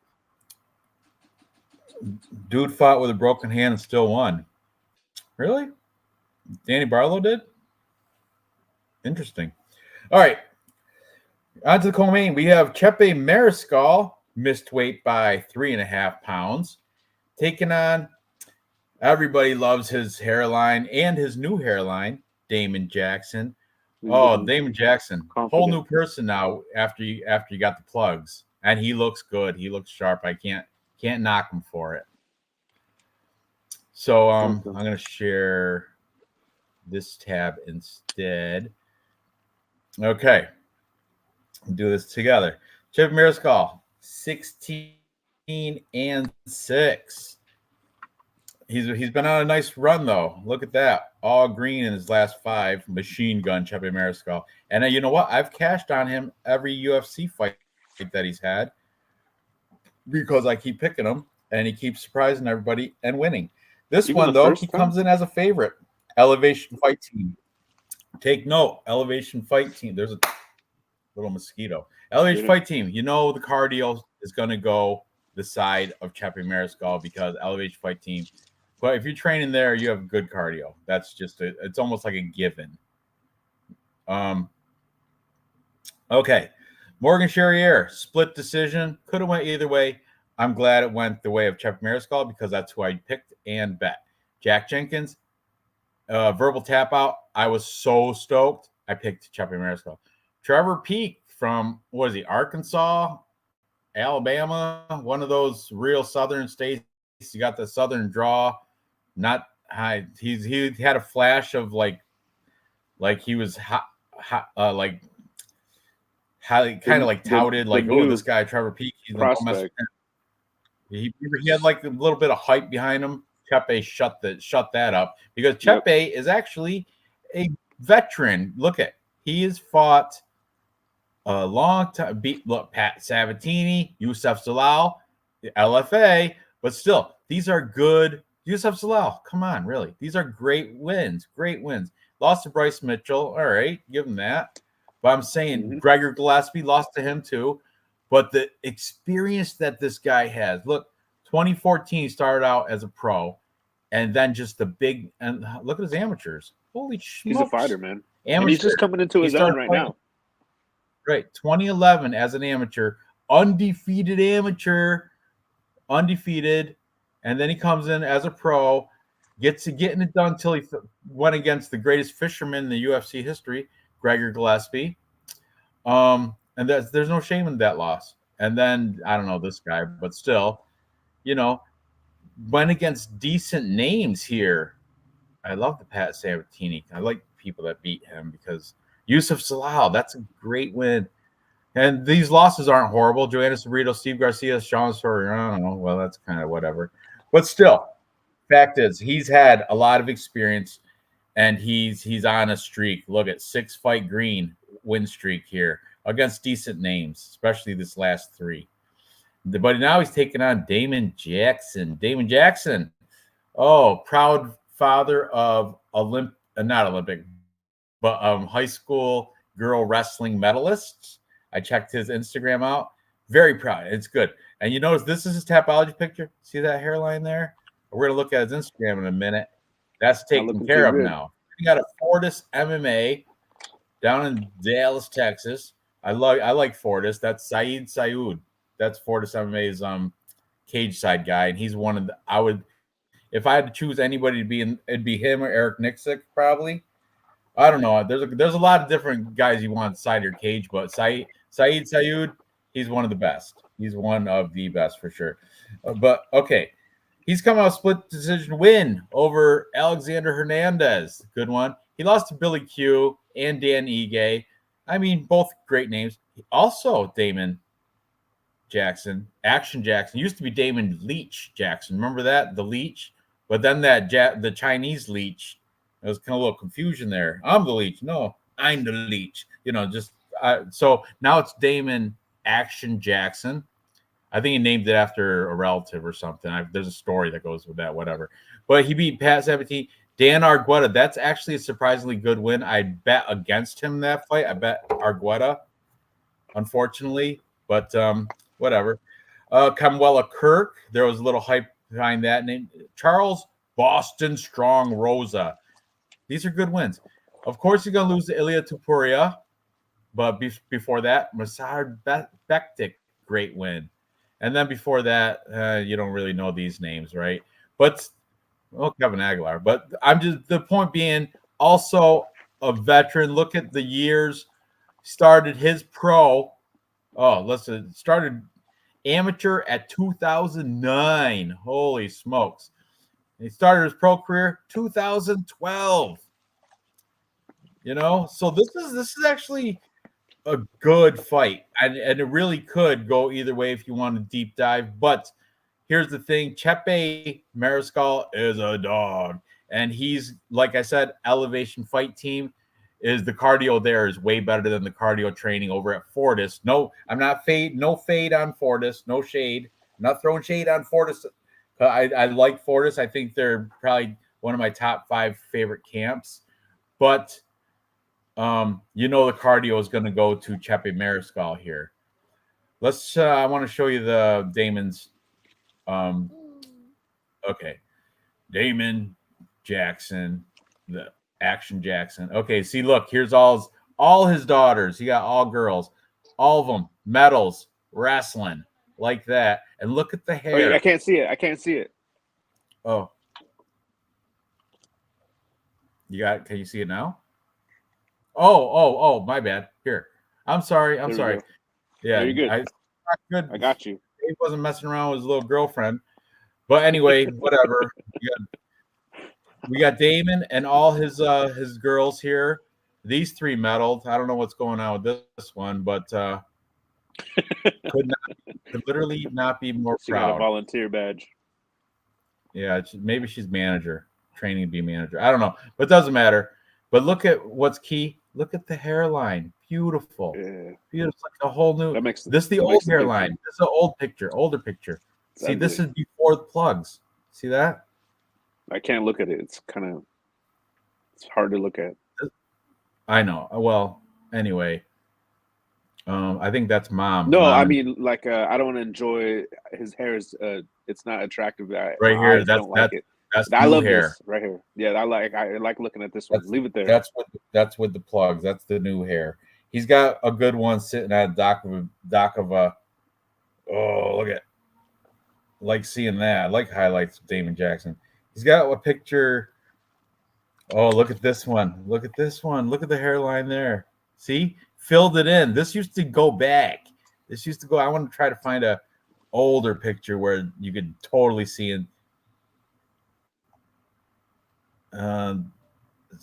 You really can't see in that one, but anyway. Yeah, I know the most recent picture without his hair plugs, he looks like his hair that goes all the way back to the middle, the top of his head. Oh yeah, he has like a 6 head instead of a 4 head. It goes far. Ooh, this is a good one. This is a good one right here. This is a few years old. Right there. See that? See the shine? Hair plugs are in my personal opinion, are kind of like you shouldn't even be that worried about. Well enough that he doesn't have to. I mean, he's doing well enough that he can afford them, and they look good. I think that's true. I'm gonna be a hater, I guess. Damon Zoolander Jackson. Trevor Peak is from a trailer. Yeah, I know, and he Trevor Peak. Yeah, Trevor Peak looks like he acts like it, talks like it. He's definitely from a trailer. But here's another one before pre-plug. See that? Love it. Anyway, let's see their face-offs here. Share this tab step, but these got to be quick. Remember, I got copyrighted last week, so I don't want to run into that. I know. Again. I was going to rewatch the episode. I just trimmed it today, actually, because that's how much I care. If you don't watch it live, you might miss it. If you're not here now, you might miss it because it might get copyright infringement. But I really don't care that much to like the events tomorrow. We do this show the day before the event. We don't do it on Monday, so you got a whole week to watch it. We want to show this. Why? That's true. We want to show the copyright stuff. Yeah. And look at the size advantage. And remember, Chepe missed weight. He looks a little bit sunken eyes. Haggard. Looks like he might have had a bad. Like he might have tried, and then he gave up on because he missed by 3.5 pounds. But nobody wants to pay the fine. If you miss weight, you're paying a little shitty. What is the percentage of your purse? I think 30. If you miss 20 to 30, 30%. I think it's the more hair I lose, the more head I get. Thank you, Kiwi, bro. Man, Kiwi, you're so that's awesome. Anyway, real fight picks. You gotta take it over for a minute. I have to go pee. Can you do that? Yeah, no problem. Yeah, no. We'll take. I'm gonna take it off here because I don't want to get copyright infringed. Hold on. Let me. I'll put it back to. Oh yeah, no. I'll put it back to Got this. you. Actually, we have to check before I go pee. I'll really quick. I'm gonna put it on Chepe Mariscal's because just to be fair, right? Yeah, no. Both these guys, by the way, both these guys wrestled in college. Both of them. Damon Jackson wrestled in college. So did Chepe Mariscal. So keep that in mind. There's not like a fave. I think Damon Jackson might be a little better considering he's still involved with his daughters and crap. and they're all winning. But Chepe also has a background in college wrestling, by the way. And look at foundation style judo, like that. Okay, so share this tab. You guys take a look. I just got to pee quick, and I shall be right back. I appreciate it. Well, Ranj, he left me in a pretty good spot because I originally had Damon Jackson as the better wrestler because that's all you hear, right? You hear about his collegiate wrestling, and then obviously, we've seen his Instagram before in the past, so we know that him and his daughters are into that whole wrestling scene. And Chepe, I kind of had a question mark right there. I knew he was good at I knew he was good everywhere. I knew he was well rounded. I too had Chepe when he fought Trevor Peek because if you watch and you do tape study, you could just tell that Chepe, which it's hard to bet against Chepe because Chepe out of the two, right? He's the dog. He's the more durable one. We've seen Damon Jackson kind of fade in the past. We haven't really seen that from Chepe yet. Damon Jackson, though, the pluses for Damon Jackson is I think I always take Damon Jackson in DraftKings lineups. I had him when he had win against Dan Argueta. He honestly kind of surprised me a little bit. I was talking shit about him because he was traveling, and I looked at his Instagram last time, and he was just traveling. It didn't look like he was training. I knew he's a gym owner, and I thought, oh man, this guy's into his daughter's events. He's not really taking it serious. And then he came out with that new hair and fucking smoked Argueta, unanimous decision, I believe. And finished the fight. Totally worth it. Nice. I'm gonna do my thing, Ranj. I'll be right back. All right. Well, I suppose I'm going to go with Chepe Mariscal just because the cardio. He should have better cardio, and he is a dog. He doesn't, but I don't like this. I don't like the sunken eyes right there. He doesn't look I took like Chepe too. I'm not confident with it though. And like I said before the show started, you came late, but I said this is one of those cards that looks like every favorite is going to win, but this might be a spot where the favorite does not win. This and that. I got Nicolay there. I still believe in Nicolay. I know but I have Chepe just for the sake. I have Chepe. You got to mark me down as Chepe. And if I have Damon and Jackson in my Tapology now, I'm going to switch him. I want Chepe. I do have Damon in a couple of DraftKings lineups, as you should too, because he is a playable underdog. Yeah, he's affordable. But Chepe, because of the conditioning, the cardio, I see him being able to take over the fight as it goes on. That's why I emphasized elevation, team elevation. Emphasize that.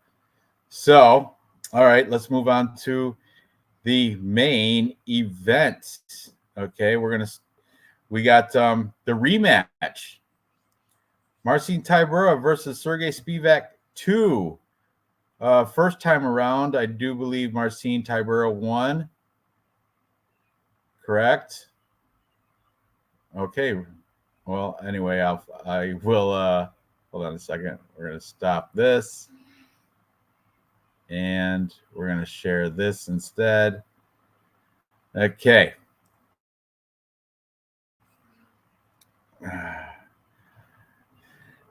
Marcin Tybura, 25-8. Sergey Spivak, 16-4. Last time these guys fought, Tybura did win. I'm going to try to find it. All right, we're opening it up. Tybura out of Poland. And he is still training with the Polish Loads there. I looked at his Instagram, and we will check it out as well. But he's still training in Poland. He beat Tai Tuivasa, lost to Tom Aspinall, but so did Sergey. Not bad. Lost to Alexander Volkov. Where is it? Sergey Spivak. There it is. Back in 2020, 4 years ago, a lot of things changed. Back in 2020, he beat Sergey Spivak by unanimous decision. If Dave was here, I'd have him pull up the, knockdowns, control time, all that information about this fight. But he's not here. He's messing around with his hot neighbor. So I really couldn't tell you. And I vaguely remember that fight. I did win money. I did pick the right side. But this time, 4 years, a lot of difference here. Okay, since we're on Marcin Tybura, after that Sergey Spivak win, this 2020, so we'll go. Maxime Grishin, good win. Ben Rothwell, old Ben Rothwell on his way out anyway. Greg Hardy, never been a fan of his. Former Dallas Cowboy football player, not that great. Walt Harris, ground and pound, round 1. Okay. Alexander Volkov. Ugh. That's a yeah. Well, Volkov's, he's good. He's all right. Romanov was undefeated here until he came across, but that was a gassed Romanov that didn't have a good camp. I remember that fight. I'm like, he didn't even look like the same dude, Alexander Romanov. He looked like, he had no gas. Looked like he came off the couch instead of out of the gym. That's what it looked like in that fight. Okay, Blagoy Ivanov, that's a great win. Lost here to Aspinall. Who cares? That's a given. You're going to. And then most recently, he rear naked choked Tai Tuivasa, who has not a lick of wrestling ability or grappling. So that's the way to do it. To get him to the ground, choke him out. That's how you beat him. But now he's taking on Sergey Spivak, 16, and for the polar bear, he was fighting out of Moldova. You know where he's now? Extreme Couture. He's fighting out of Moldova. No, we're going to check his Instagram in a second after I go over his record right here quick.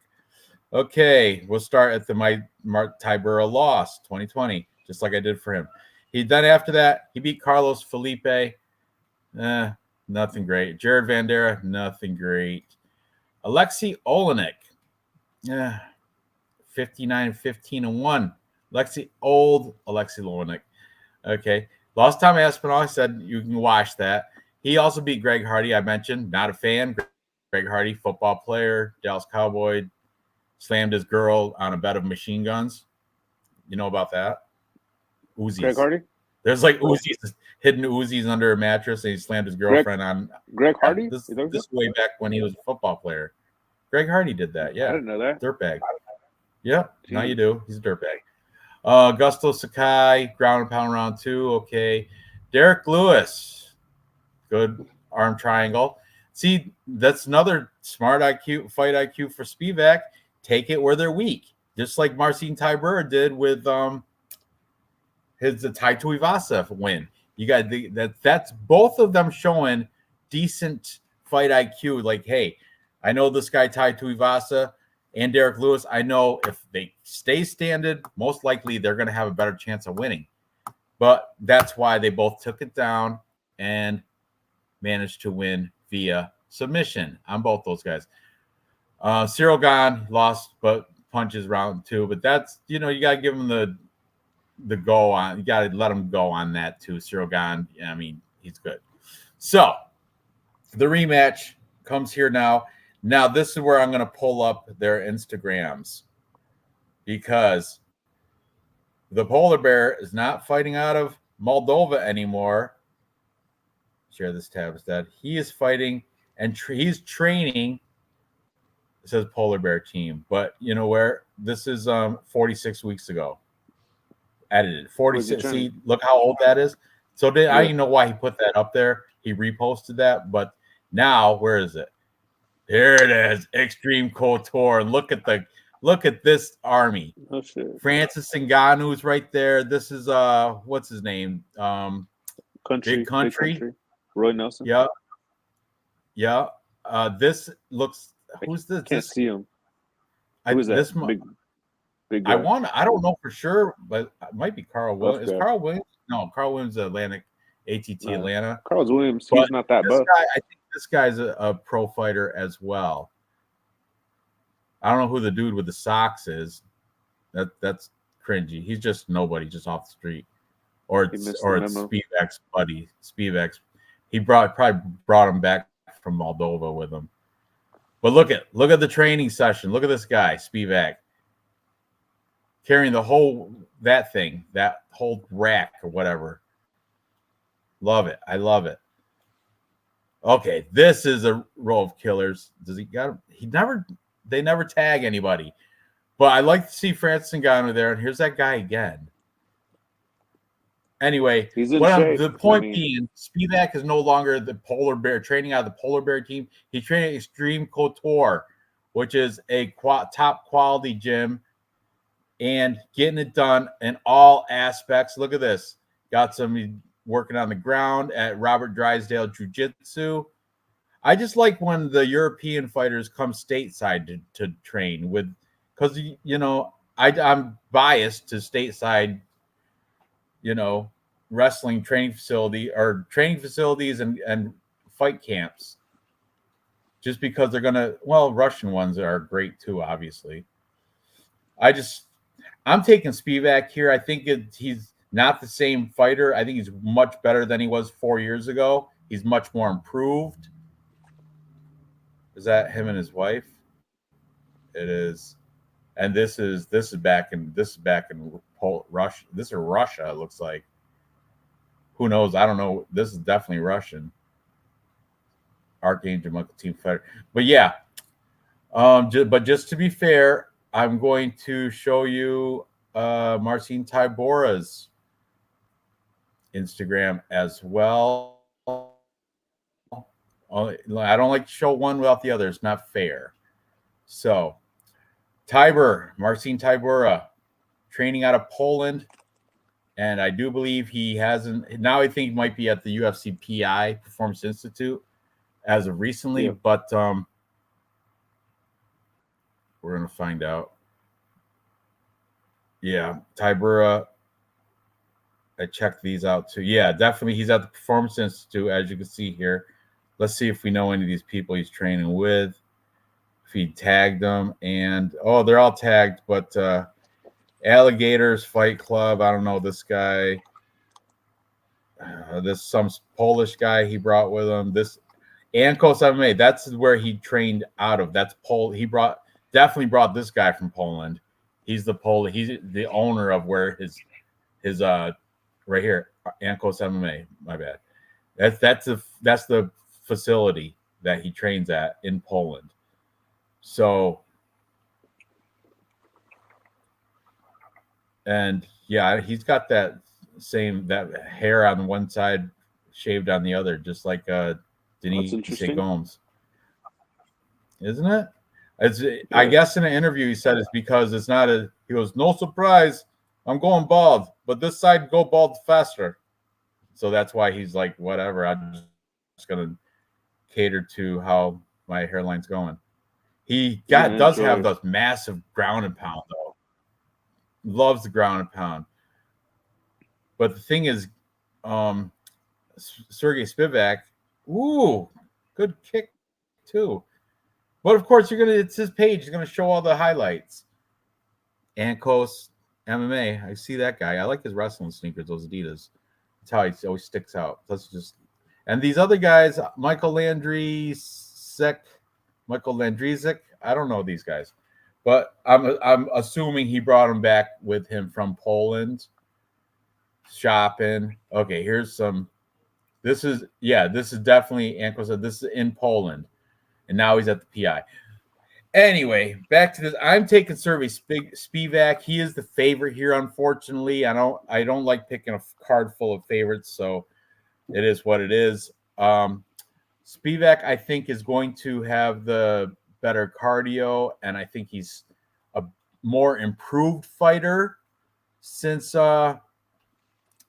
his first time around 4 years ago. And let's see, 29 years old.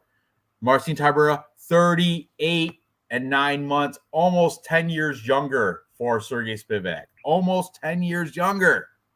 Yeah. How, he's the smaller guy, like weight. This is today's weight, 252 for Tybura, 238 for Spivak. But I think that's going to make him faster, lighter on the feet. I think he's going to be hold his own, and I just wish he wasn't the favorite, but I am taking Sergey Spivak. What do you have to say about this fight, Real Fight Picks? All right, I just want to tie in something here. Going back to the Chepe Damon Jackson. Damon Jackson, he's 36 years old, so he's kind of He's kind of old for How old is the Chepe? 30. All right, So 6 years. Yeah.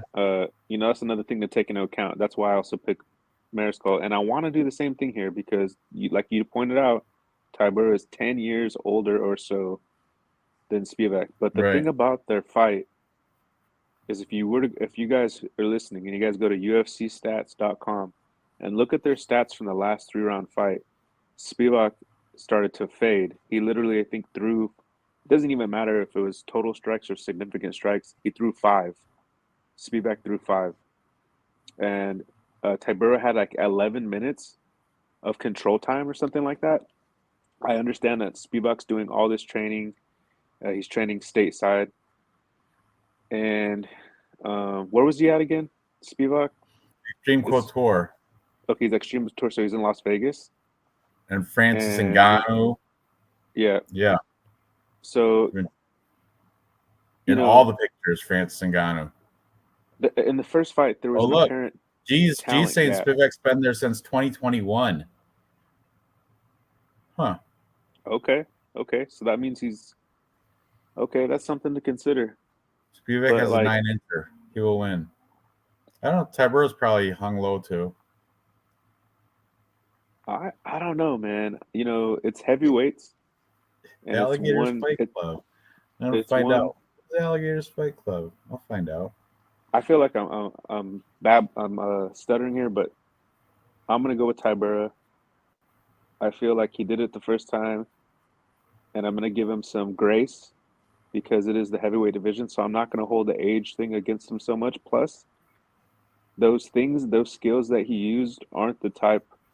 Like, I'm not saying, like, I don't know if he killed him with speed last time, because you lose speed as you age, or if his skills were just that much more. And I don't know if Spivak, we're going to find out if he's ever going to go ahead and, you know, close the gap. If he's ever really, we're going to see if he's improved. This is the perfect measuring tool to see if he's improved. So, you know, I'm not saying he can't win, but until he has to prove it to me, I'm not going to just pick him. You know what's weird, though, is one time I picked Junior Dos Santos over Stipe Miocic, and he beat Miocic the first time, but I didn't get the memo that he was going to get his ass kicked the second time. So this might be one of those situations where I just didn't get the memo. Maybe Spivak's better, but I'm going to go with the person who won the first time. Yeah, no, I don't know Alligators Fight Club. I'm looking at them right now. I'm looking right at their Instagram page, and I still don't know them. I don't know this guy. I don't know these two. I don't know this guy with the bat. I don't know this girl or this guy that looks like Ian Gary. I don't know him. I don't know this guy. You're right. I must be a casual because I don't know any of these people. She looks familiar with the Yankee shirt there, but I don't know. I doubt I could say her name. It's Brodnicka. I don't know. It's a I love promotional Alligators Fight Club. Anyway, yeah, I don't know Alligators Fight Club, but I think he was joking anyway. So back to this. Share this tab instead. Yeah, I mean Spivak, they size up well. I know Tybura is heavier by like 20 pounds or whatever, but I think it's all in the. I don't know. I don't think it's a good heavy. I think it's bad heavy. I think Spivak's in better shape, and he is 9 or 10 years younger. So the girth theory. I don't blame you there. It was. I don't blame you. I don't know that motherfucker. Yeah, I was gonna say alligators. The one right here. I'm like, oh, am I missing something? Maybe I should check it out. So I did check it out. I'm like, yeah, I don't know. These, yeah, this guy says it right here, right here. I don't know them either. I know I said I did. Who the fuck are these guys? That's what I was saying. Who the fuck? But anyway, yeah, it should be an interesting fight for this. This is my toughest pick on the card is the main event because I could see either way going, but I will stay with the youth and cardio of Spivak here. Hey, you know what the toughest one was for me? Can I tell you? It was Alan Carr and Luciano. Yeah, me too, dude. Me too. Missed that fight when I covered it, but I was like, I tore it apart and put it back together, and I want Talita Alencar with her submission grappling because she does all sorts of grappling outside of MMA fights. Before she's only 5-0-1, undefeated in the MMA. But before that, she's like why cappers are picking Luciano, because how it finished, and it's like Right. almost like if it was a 5-round fight, they're almost viewing it as like, let's say it was a 5-round fight, because Alencar can come in and win 2 rounds again, no problem. And that's how I see this fight. I'm being that guy with this fight here with Tybura and Spivak, because if it was gonna have 4 and 5 rounds, Tybura might have finished him. So I'm looking at it kind of like from that perspective, if you will, where like, you know, I don't know if he can do it again. Right. There's a huge what age switched difference me now. on the Alencar thing is the height. Look at the big you know what? height advantage for Luciano. Luciano, Because yeah, Alencar, I'm on Luciano too. Alencar should be in the me atomweight too. division though. She should be in the atomweight Right, but division. they don't. UFC doesn't have atom weight. She'd have to go back to that's Invicta, true. Ryzen, or some crap. But see that's just hard to overcome that disadvantage right there, It's not especially fair, when bro. her eyes are looking at her throat. You know what I mean? That's where how even that is. Her eyes are looking at her. She has to look up. It's just the height advantage. And I know Alencar does have the grappling advantage, but I have to go with she gassed out too. That's why she lost. She had 10-8 in round 3 of their last fight. Yeah, and you She know what? won You know round what 1 was and not 2. impressive It is was a Alencar had the draw mount. because Alencar had the mount in round 2 of that last fight, and she couldn't do anything with it. Nothing with mount. I know. So anyway, I got to get that off the screen so I don't get copyright infringed again.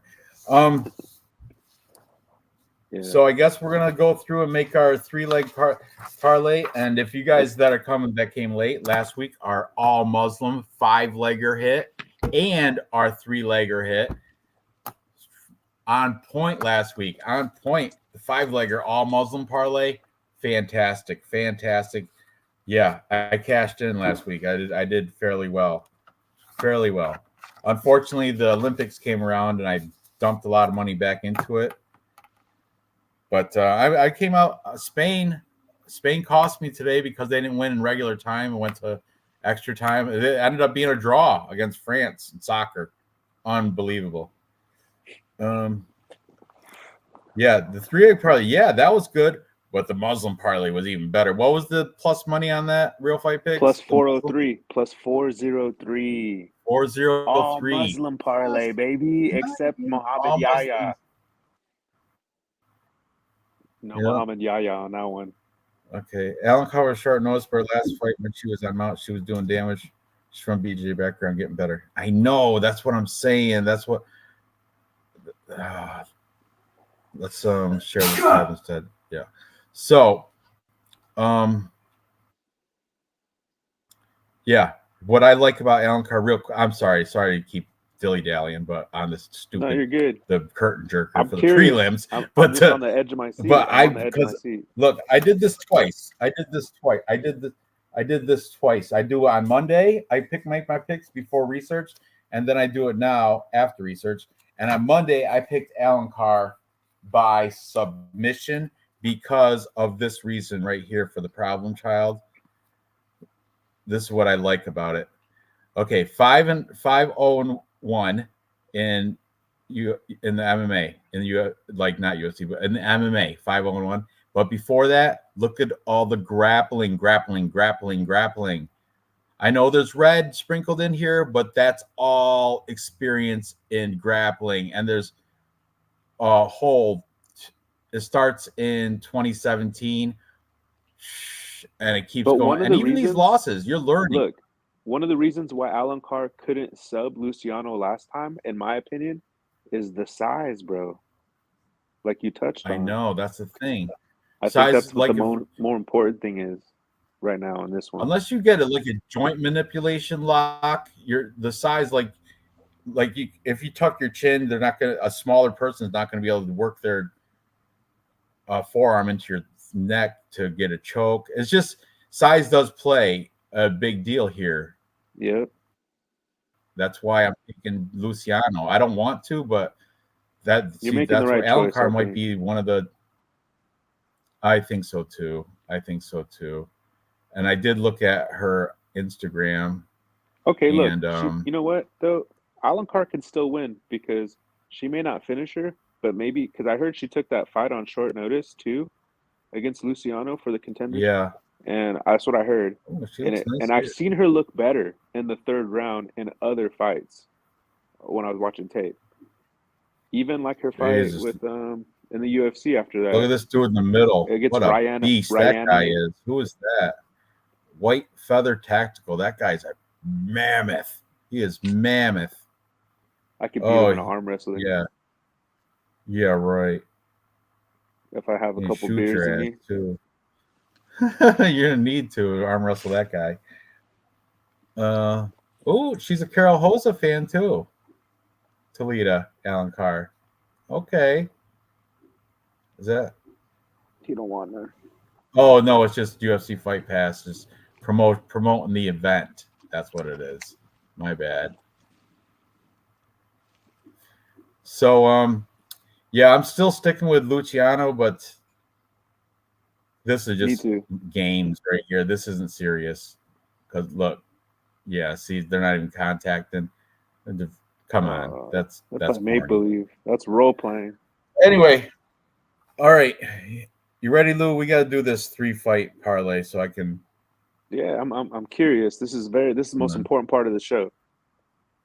You know, this is kind of okay. Are we going to go off of she was dominated the first 2 rounds.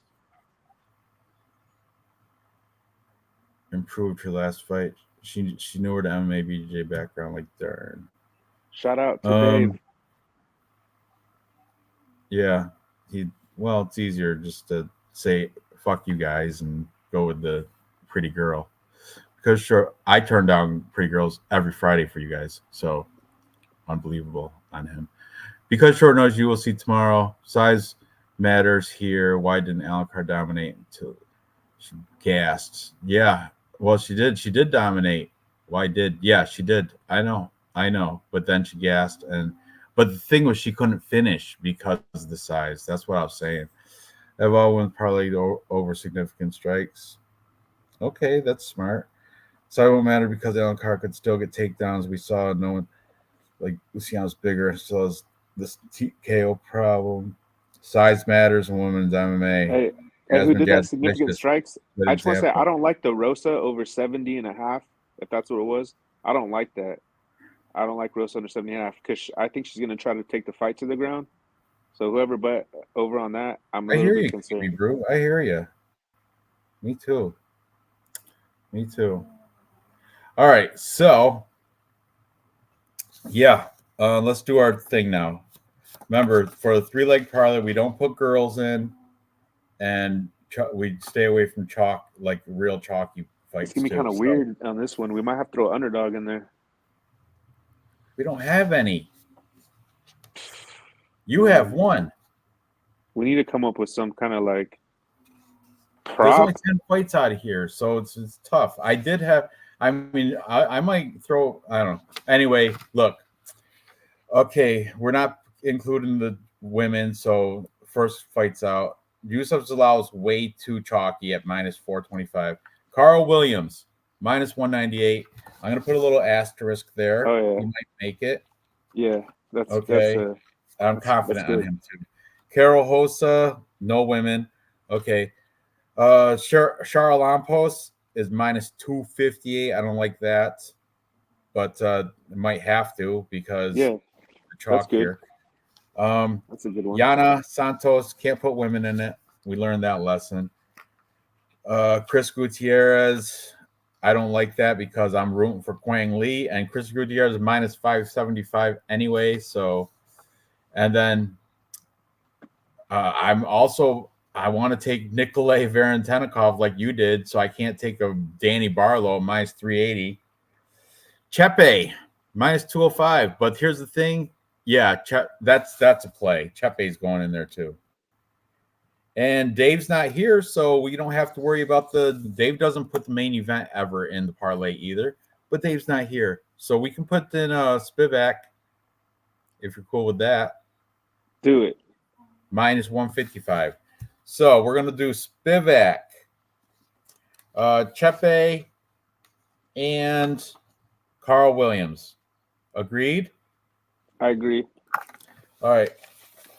But I know. Can I say something though? here's the thing, though. Damon Jackson, dog. I know, but if it wasn't for the age and the fact that Chepe is training at elevation, Damon Jackson's at Fortis, that's haunting me a little bit too. That is haunting me. That is like it's right there. I don't know. I don't know. I just want to say something for the record. I don't like him at minus 575, bud. I'm trying to make money on this. I can do a chalk one. You want to do a chalk one? Guaranteed winner. Chris Gutierrez. Who else was on here that's super chalk? Youssef Zalal. This is the one if I didn't care about making money. Chris Gutierrez, Youssef Zalal, and Shara Lampos Gregorio. There you go. That's still all three of them together. It's probably still negative money. This one we're going to do the hairline aura.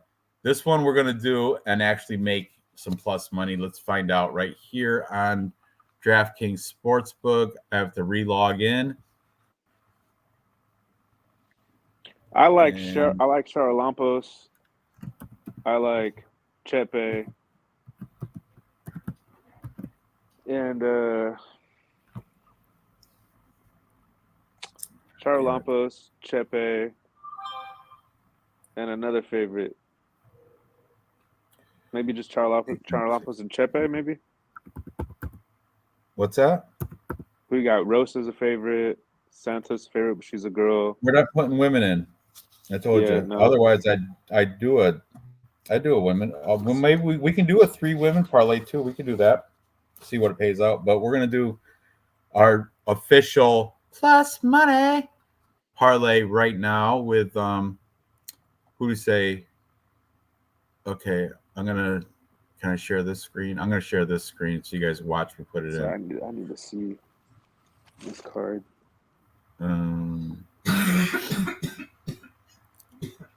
Okay, share.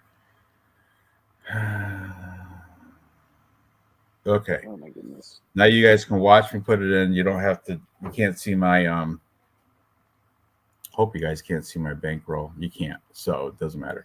All right. So we said, who do we say? Jose Mariscal minus 205, Sergey Spivak minus 148. Remember, this is a 5-round fight too in the final. So cardio, and he is 9 to 10 years younger and training at Extreme Couture. I think, yeah, Spivak should have the better cardio in that too. Here, I mean, Jose. I want to say, because I know that you know what I mean? We're, you really like Spivak, but I officially took Tybura. But you can keep Spivak in the parlay. No, if you're not agreeing with that, did you take? I thought you took Spivak. No, I'm taking Tybura because I was on the knowledge that like he did it last time and he said looked better. 10 years younger. No, I'm just saying I recognize that. I see all the angles, but I still pick that's Tybura. fine. So Spivak is out, and we'll put. But let's put in Charalampos. We're gonna. I mean, it's gonna make it. He's minus 258, but still. Okay, so 3-pick. You guys see this 3-pick parlay plus 213. Not our best one, but you got to work with what you got, right? So yeah. Here's our official. Dave doesn't like rule. Yeah. Right. So. Dave's rule of don't put the main event into our 3-leg parlay. So this is by all the rules, no women in it and no main event in it and no super chalk.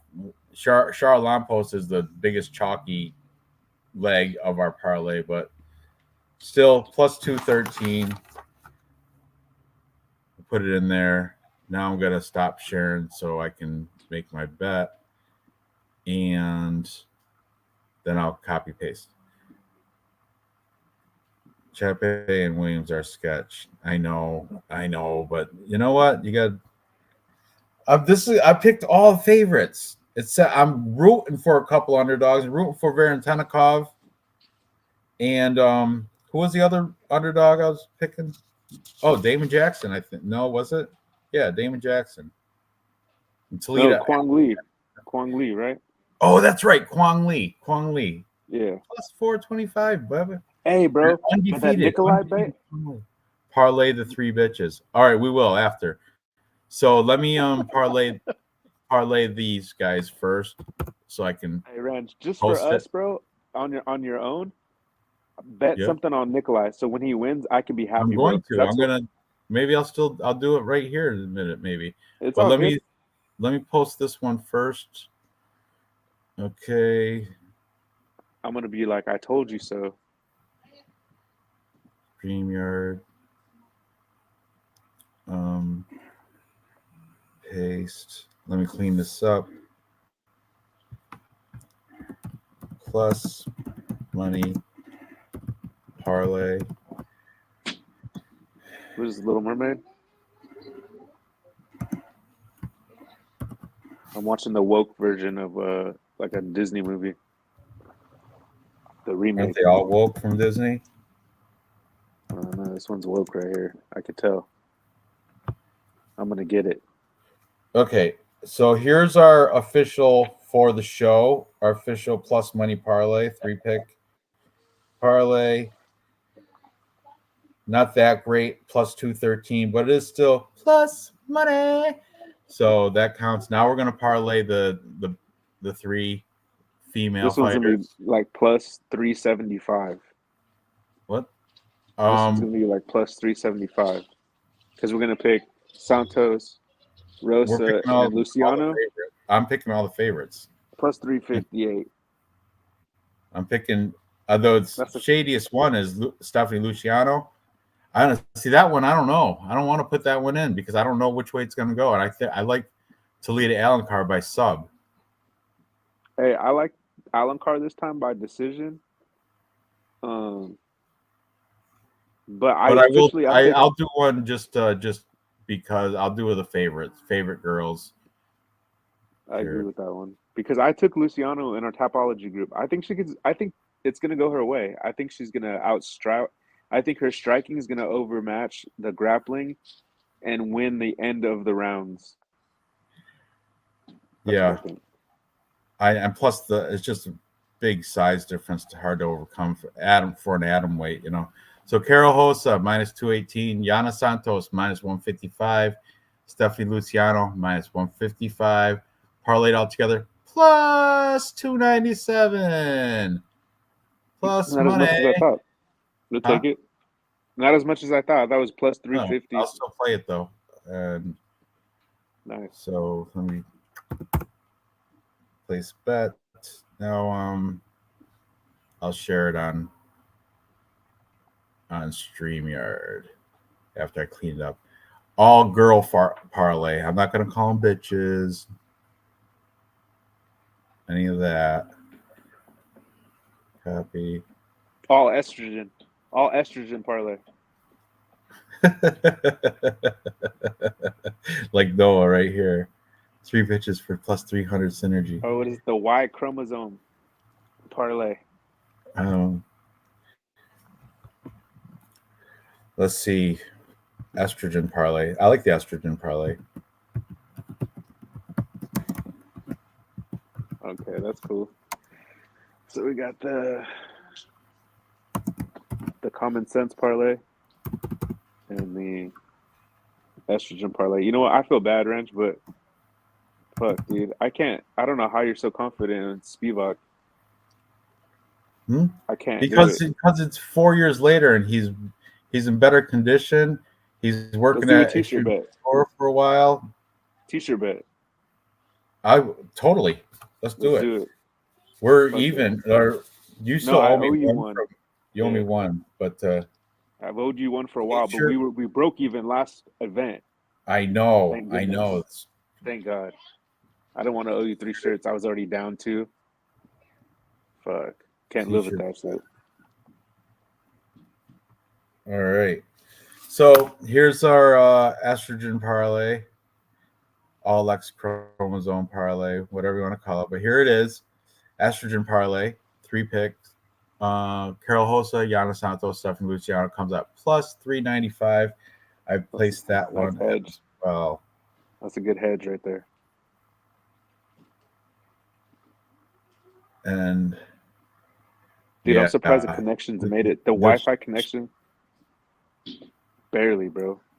Well, it's good where you're at now. What do you? Mm-hmm. Where are you? Like right on the beachfront hotel? You have a beachfront hotel? Yeah, the beach was right here a minute ago. I could see the waves. It's beautiful right here, man. Awesome. I'm enjoying it, taking it all in. It's ideal. Right. Well, all right. So I think we're all done. You're on my live. Yeah. What? What's up, Better's people? All better. You caught us at the end of the show. So, chat, I appreciate all you guys sticking through for the entire thing, even though Dave bowed out right around Chris Gutierrez, Kwang Lee, right? He never gave his pick. That's when his girl, his hot neighbor came. Drop everything for her. Christ, Jesus. I mean, despite all the conspiracies, she's real and she's pretty. And she is real. She's pretty. And she's totally exploiting his generosity. But yeah, thank you, Kiwi Brew, for being around. You're hilarious. Kiwi Brew had some hilarious some good one-liners. I also close the door and tell pretty girls to be here. Me too. Every Friday. Sorry, ladies, I gotta go. I got a live stream to do. I say that every Friday around Eastern time, about 4 o'clock Eastern time. I gotta say adios to my lady friend. You stupid models, I'm busy. But here's our, once again, plus money parlay for the week. Here's our show parlay, and here's an extra estrogen parlay. Last year, our show parlay and our all Muslim parlay paid out. So this week, I hope both, of course, our plus money parlay and our estrogen parlay. We'll do 2 parlays a week. We'll make one of them a novelty, like this one, estrogen. Like last week was Muslims. Next week maybe we'll do like I don't know, an all black or all Asian. We'll do it with race or something. I co-sign it. I co-sign that, bro. That's a good idea, man. We'll do the we'll do another estrogen one maybe. You know, something. We'll do something so racist. Not really. Just truthful. Just we're not. I love everybody, buddy. I love everybody. I just point out, little stereotypical differences. I happen to like kimchi and rice. Doesn't make me, racist. I know I have black friends that like chicken and watermelon too. It's nothing. It's just stereotypical. I have a chile relleno in the refrigerator right now. See, and Real Fight Picks doesn't even speak Spanish, but he still loves that Mexican food. All Australian party. Where's the next card? Actually, let me look. Let me look at Tapology. I want to see where. It's Adesanya Duplessis, dude. It's Dricus. Oh, yeah. Adesanya, my brother. I know that much. Is it in Australia? It's in Perth. Where is it? Australia. Oh yeah, definitely. We're definitely do for Kiwi Brew. We're definitely going to do an all Australian parlay next week. Yeah, for sure. Maybe do an anti-Australian parlay depending. I'm surprised Carlos Albert's not on this card. That's crazy. I wish he was. He's a good fighter, man. Good fucking fighter. But I'm gonna do a ton of research. He's so pretty to look at too. I'm starting my research to Sunday night.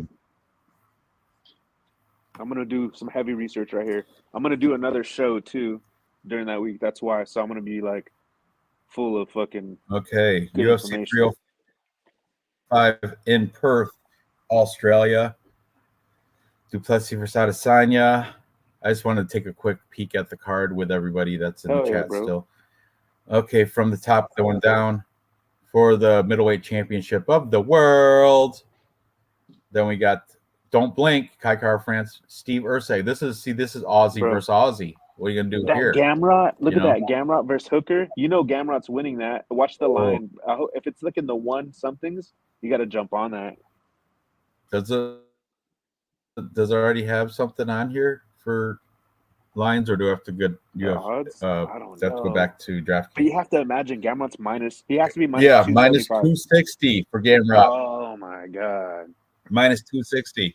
You can never get away with nothing. Oh, and Dan Hooker, New Zealand, not Aussie. Not Australia. I know the Australians and New Zealand, the Ziwis, whatever you call them. I know they That's hate racist. when you mix them up.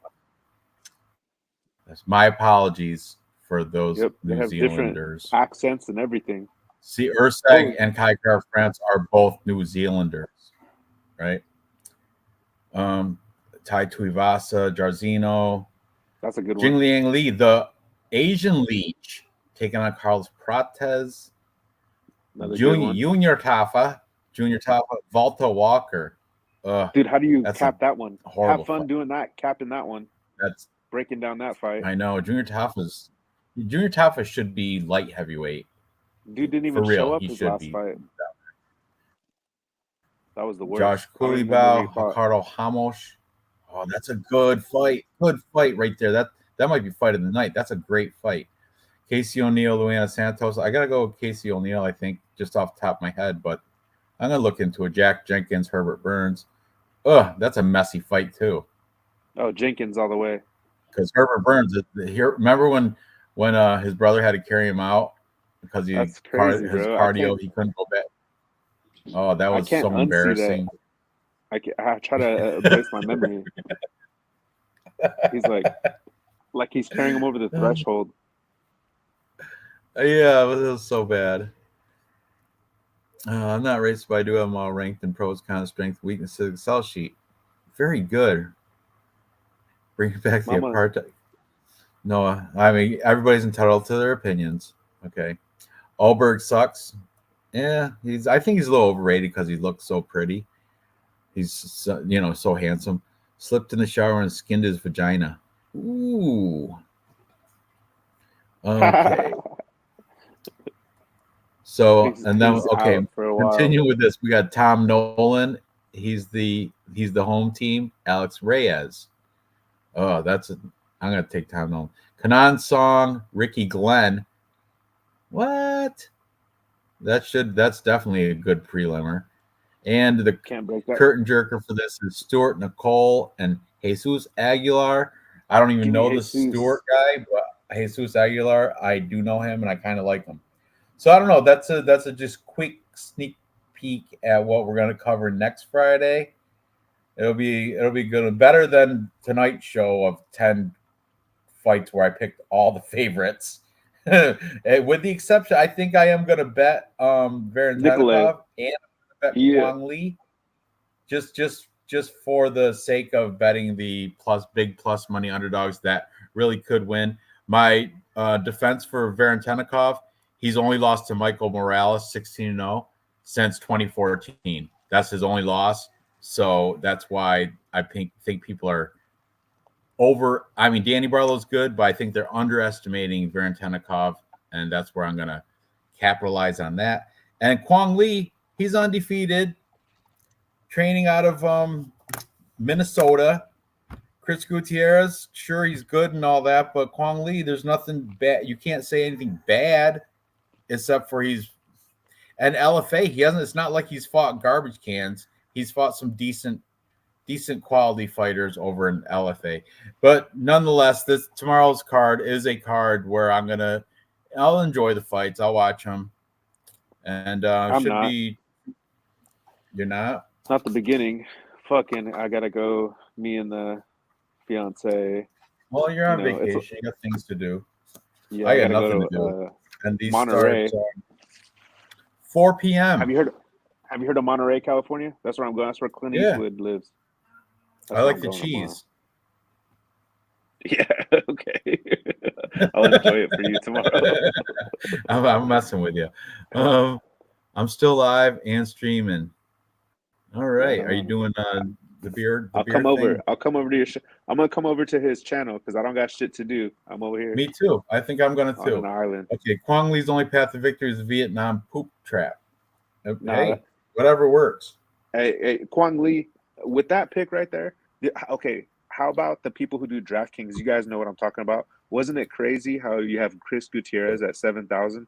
It makes doing lineups extra hard because you're like, fuck, dude, you have so much room with your budget, so I just have him like 14 different times. I had a struggle this week because of that. Chris Gutierrez being so cheap. But if you're seeking for DraftKings, because you have to pick a couple underdogs, I would go with Alan Carr. That's maybe a good underdog. Damon Jackson, actually.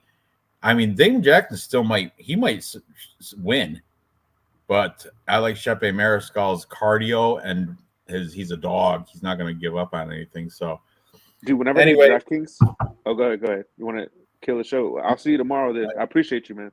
Yeah, I'm going to stop over to About Better anyway. Might as well for a little bit. Me too. All right. So thanks, guys, for tuning in and sticking around. And good luck tomorrow for everybody. And we'll see you next week when we cover the Australian card, Duplessis versus Adesanya. All right. Peace out. Thanks for watching. Later. Peace out, guys.